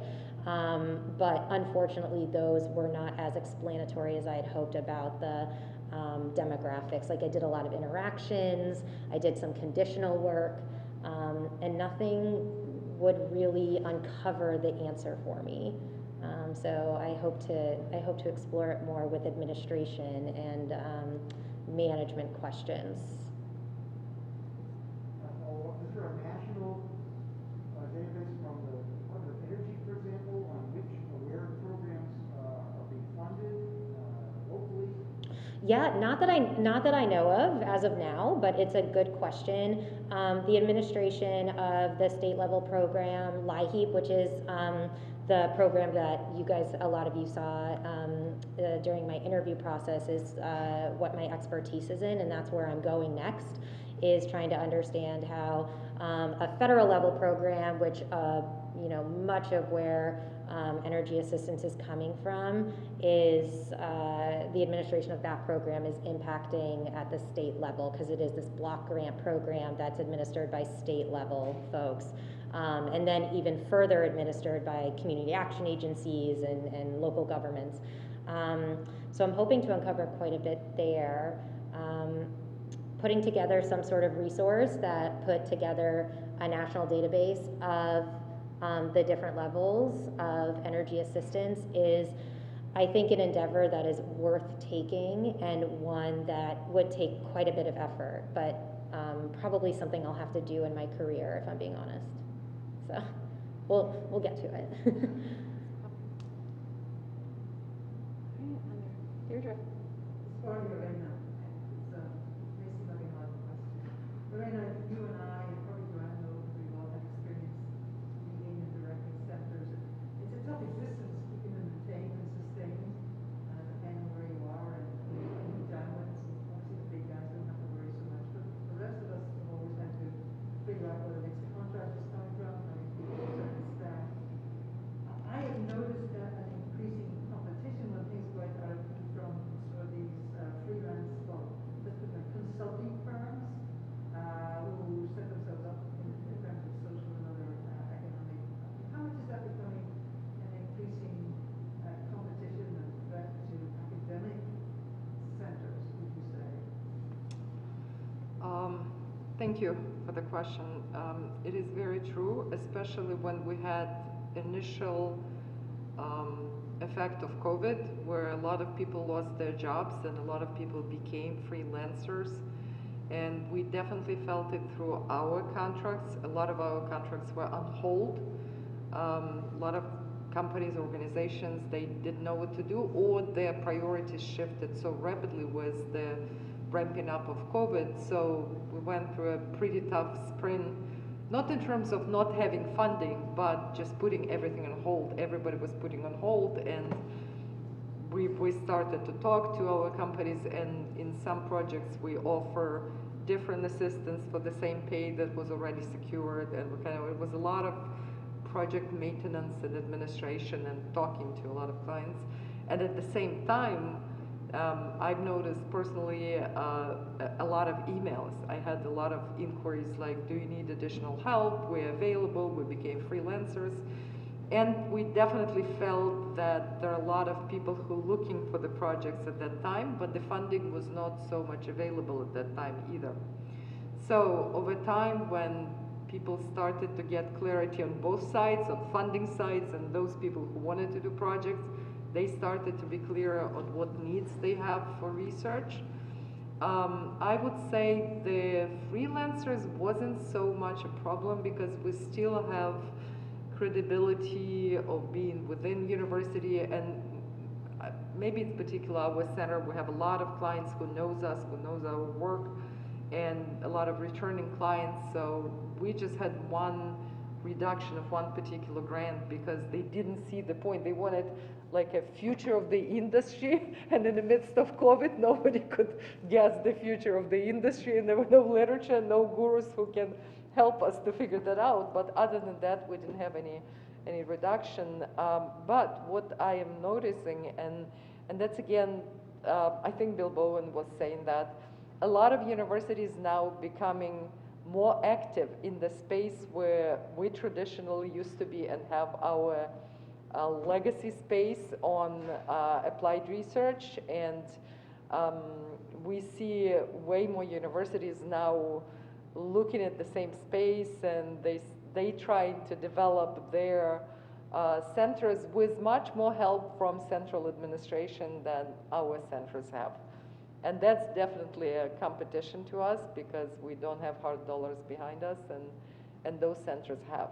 So become tough. We still, I think, riding our legacy and our, I don't know, our past clients, our reputation is helping us. But I honestly sometimes feel like we have a structure, and the brick by brick is taken out of the structure. And at some point you try to hold it, but at some point the structure will fail. So I think there is a need for a talk of the future and sustainability of centers like ours. It's definitely tough to survive only, you know, having in the back of your mind that you have to secure a pay for employees and for the students, and without training students and employing students and having the wealth of the project, what's the point for center to exist?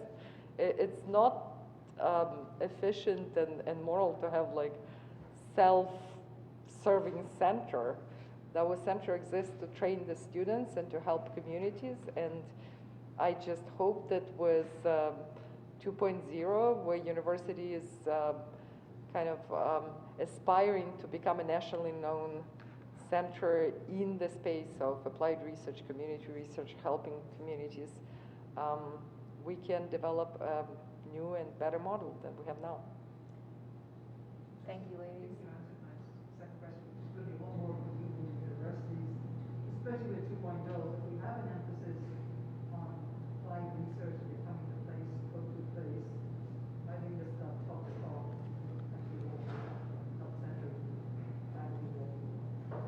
I think it's about time because we still have, I think urban overall still has a reputation on the state level specifically with different state agencies and branches of government, and I think that would be good to kind of bank on that legacy. Thank you. We'll take another moment here to switch out our panel and grab a drink, and we're going to wrap up our day trying to be respectful of all of your time with a panel that summarizes the day and looks to the future. So we'll reconvene momentarily. I'm pleased to welcome to the stage again Dean Roland Anglin, Assistant Professor Michelle Graff, and our Chair Roby Simon. So I invited these folks to participate in the panel as voices of the leadership of our college, a voice of actively funded research involving obviously a diverse team, and as a new voice to the college who is joining us from another state even. She's moved from Indiana very recently. So a diverse set of voices. And I'd like to open the panel by asking you what conversation from today you're most excited about carrying forward into the next year? Should I start? Please. Well, I'm not sure it's one conversation, but I'll make two observations. I was struck by the notion that the standard public policy poles of efficiency versus equity are now being blurred. Now it's efficiency, equity, and impact, and that's increasingly being conditioned by technological advance in program implementation and delivery. And I would put into that category Francis, Simon et al., and Lendl. I think this is a fruitful avenue for inquiry and should inform our work going forward. The other area from a different perch, Salling, Ganning, Graff, Pfaff, Fletcher, Bowen, Gleason, and whoever else I missed, ask us to consider the X factor that defines system resistance to addressing large challenges such as climate change and racial exclusion. I think this is an effective, wonderful way to look at our work, and I'm especially taken by Bill Bowen's typology. And I look forward to talking or asking Bill, how does the double loop learning mesh with a multiplayer analysis, game theoretical analysis? So I think we have lots to chew on here, and it was a great session. I'll go. Okay, so I think what's really interesting, especially about being a new to this school, is that there are so many different layers to, I feel like, people's lives, and there are so many different layers to research, right? And it feels like there's a lot of people who are looking at the aspects of people's lives and taking research from a really human-centric approach, which I really like to do, from a household level, from an individual level, from really a person level, and thinking about it from different perspectives to finally, hopefully, get a really comprehensive look at a full household understanding of what people have to go through. So from transportation to energy to food to things like wages, and then of course layering on the overall impact of COVID-19. And then Joanna, you're specifically looking at like jobs and employment opportunities in specific sectors. So I think that's a really interesting and fruitful way to build a community of researchers, right? If they're trying to understand households and humans from this very layered perspective, we hopefully in totality could get to this very comprehensive understanding of what people are doing.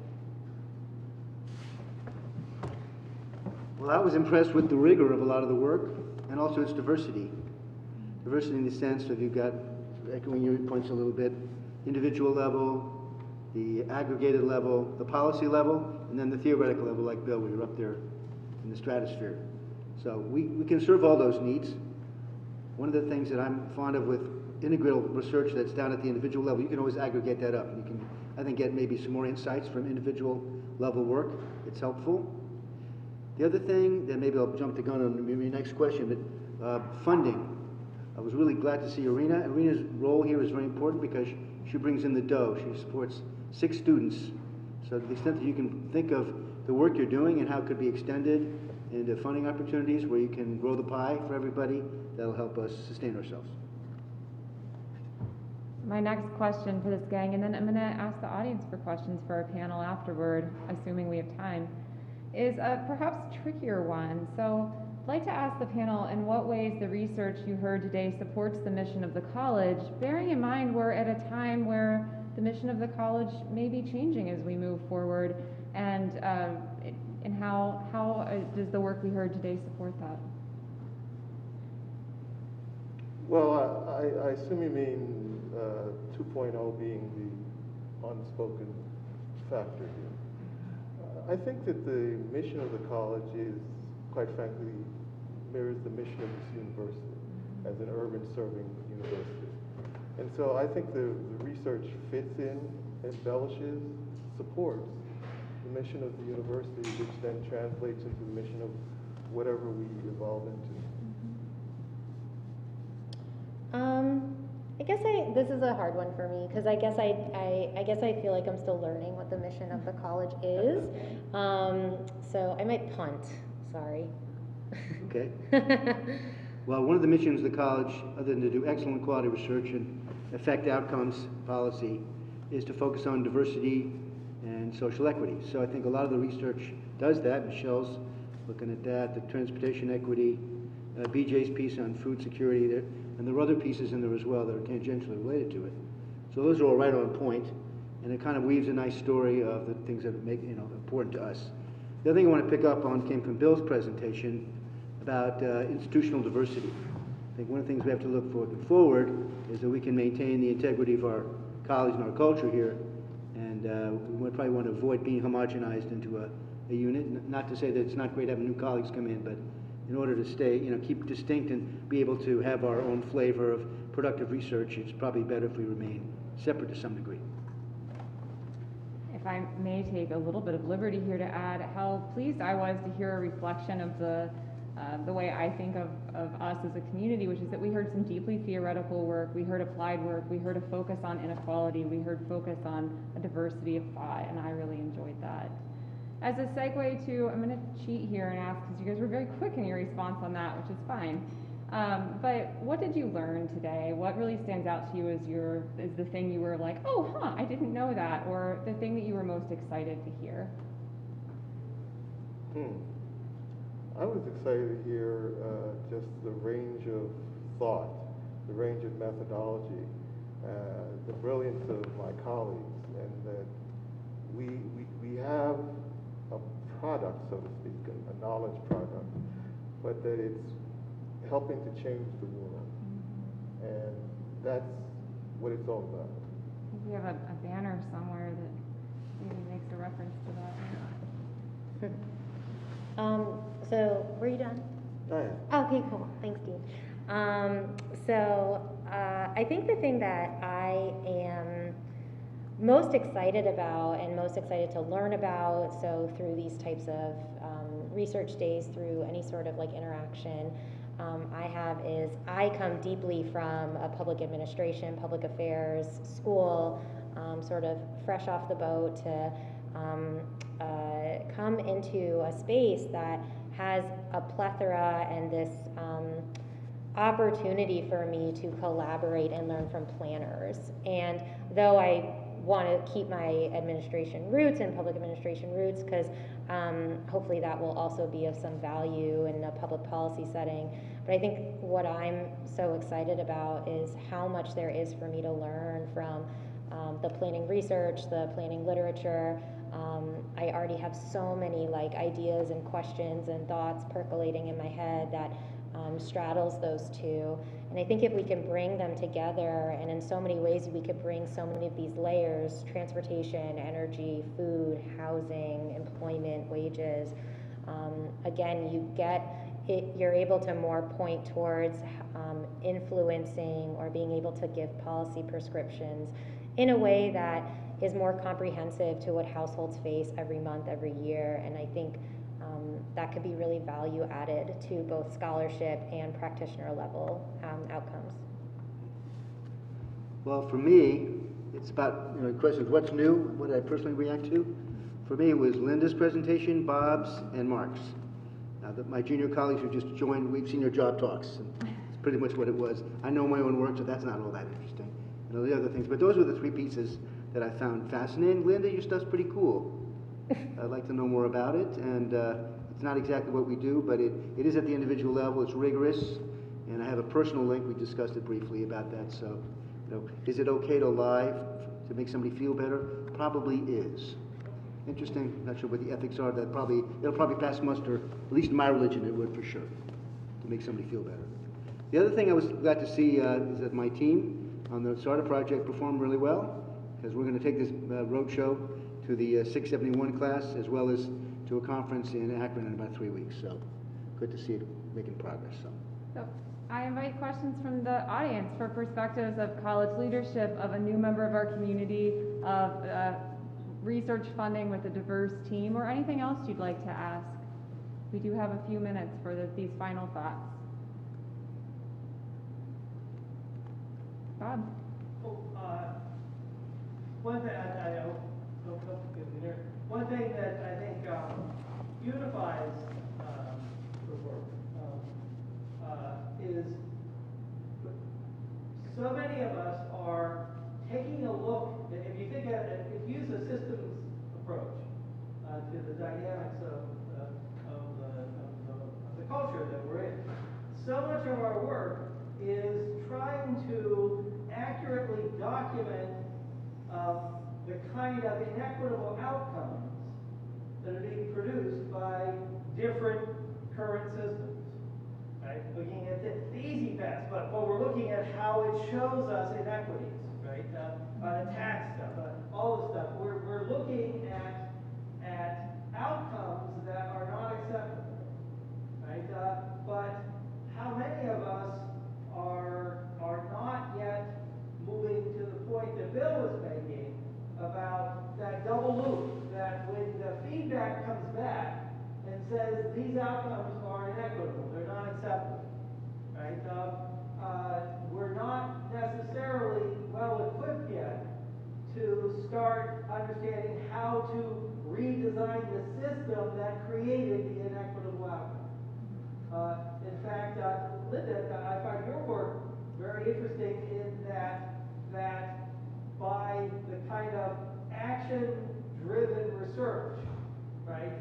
Coming up with an app that can actually intervene in an existing human relationship system and produce a different outcome, right? That wasn't even designed to be part of the system, right? I say that's a good example of the kind of work that each of us in our own domain need to evolve into, because we're not just about documenting.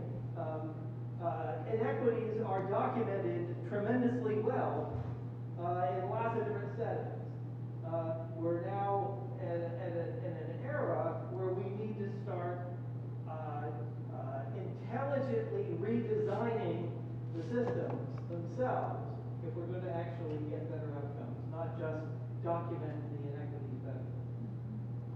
I'd actually like to add on that and say one of the things I found very interesting about this is I'm coming from the field of sociology, which is often called the study of the underdog, right? The person who's got the raw end of the stick, whether that's usually looking at it in terms of groups. And I saw that theme going throughout all of these presentations, and it certainly reflects, sociology terminology thoroughly. But I found it very interesting that my presentation on the most micro level social psychological factor and Bill Lee and his talk about the throughput process and we have the same kind of system showing at the two opposite extremes with so many other presentations falling in between them in terms of level of analysis. So I thought that was an indication of how much we actually all have to say each other. Rob? I guess I also want to build on both of those 2 points and move it towards the question of if we understand and recognize that there are parts of society that lack access to equity, affordability, and energy policy, and housing, and transportation, and fares, and banking access, what are really, I guess, the processes that we as instructors and educators are taking out into our classrooms, not just educate students about these issues, but begin to systemically dismantle and improve access for these communities within our respective regions? Or how, I guess, to phrase this in specific terms to the panel, how is Levin itself orienting itself to moving towards expanding this accessibility out towards the individual? We hired you. I mean that seriously. No, you're going to be a spark. But go ahead. Do you want to expand on the question? It's a very difficult question to answer because we are a community of scholars. And at some level, scholars can say we are not supposed to really delve into the world of challenge, we just study it. But I think this place has a history of being actively engaged. And we do that through many different ways. Our research, our participation directly in public policy and community change. And I think that there's a new generation that's come into our fold that believes that and perhaps wants to even extend it even more. And I think that's also the good of the institution, no matter what we evolve into. So what we started with, our mission, our values, will hold us well, and hopefully we will learn how to be more effective change agents in the world through our research. Deirdre, I think you probably have our last question or comment for the day. Research, in my experience, and that's what I've been involved in my life with the industry in the first way, is always shaking things up. And not just the subject matter, but the institution. It says to HR, you can't do that, we've got to do something different. It says to finance, but we've got to do something different to get used to it. But now we're at the stage where we're talking about how do we get all our results out in a very effective way. And I think one of the things that's going to shake up is how we reward faculty. What do we deem as the appropriate indications of good research? Because, let's be honest, in the past, and this is true of all disciplines, sometimes applied work is kind of poo-pooed, theoretical work is the gold standard, and that's what you apply for, and the sole author. And yet we are going to do this very necessary, and I say morally necessary, because after all, the taxpayers fund us, and so we're kind of beholden to that in terms of helping them. Then I think we're going to have some very interesting discussions about the type of research we do, the type of research is rewarded within the academy. And I think we're just going to have a lot more, it's not just interdisciplinary, it's, the places you disseminate the work in. I think there's ways around it. I think there's good ways to do it, but I think it's going to lead to some very interesting discussions in the future. That's my personal opinion. You might disagree with it. All the way up to PRC. I was going to say, I want to check to see if our PRC chair is here. Maybe we could get a conversation going afterward. Yes, indeed. All right. Yeah. Just in the front. Could you speak? Of course. Such a quiet voice. Come on.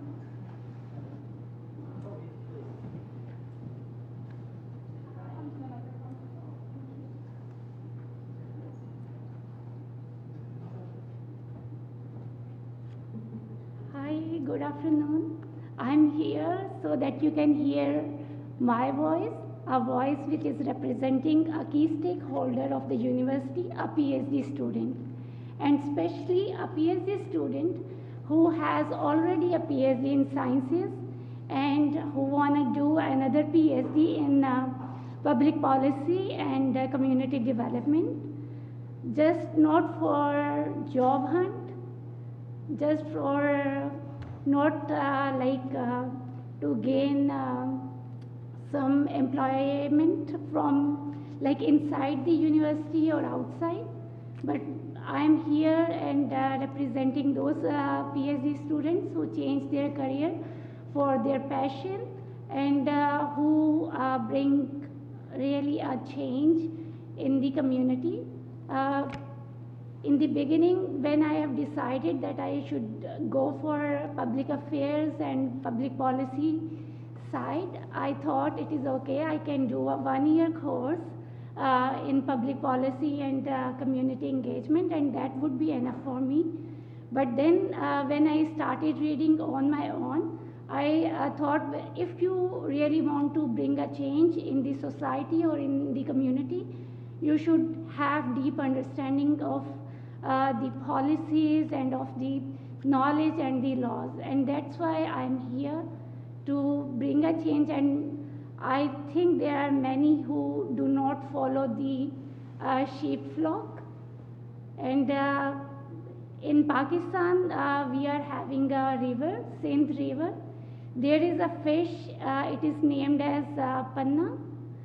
Panna fish always swim in the direction opposite to the water current.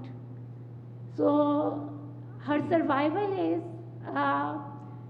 in swimming opposite to the water current. So she faces hardships, but she travels opposite to the flow. So I think there are many PhDs because I have heard only one perspective that mostly PhDs change their career to get better employability options or to get better jobs. But this is not the case. There is another perspective. There are some PhDs who want to bring up change in the society by bridging the gap between the two poles. Like you can say I'm bridging the North Pole to the South Pole, because I'm from natural sciences and now doing PhD in social sciences. So it's not a career change, it's not like that, it's a bridge. And that's how different poles are bridged up through a linking pathway. So I think there would be many other PhD students, and you should also have some individual case studies for those students who are having different perspectives. Thank you.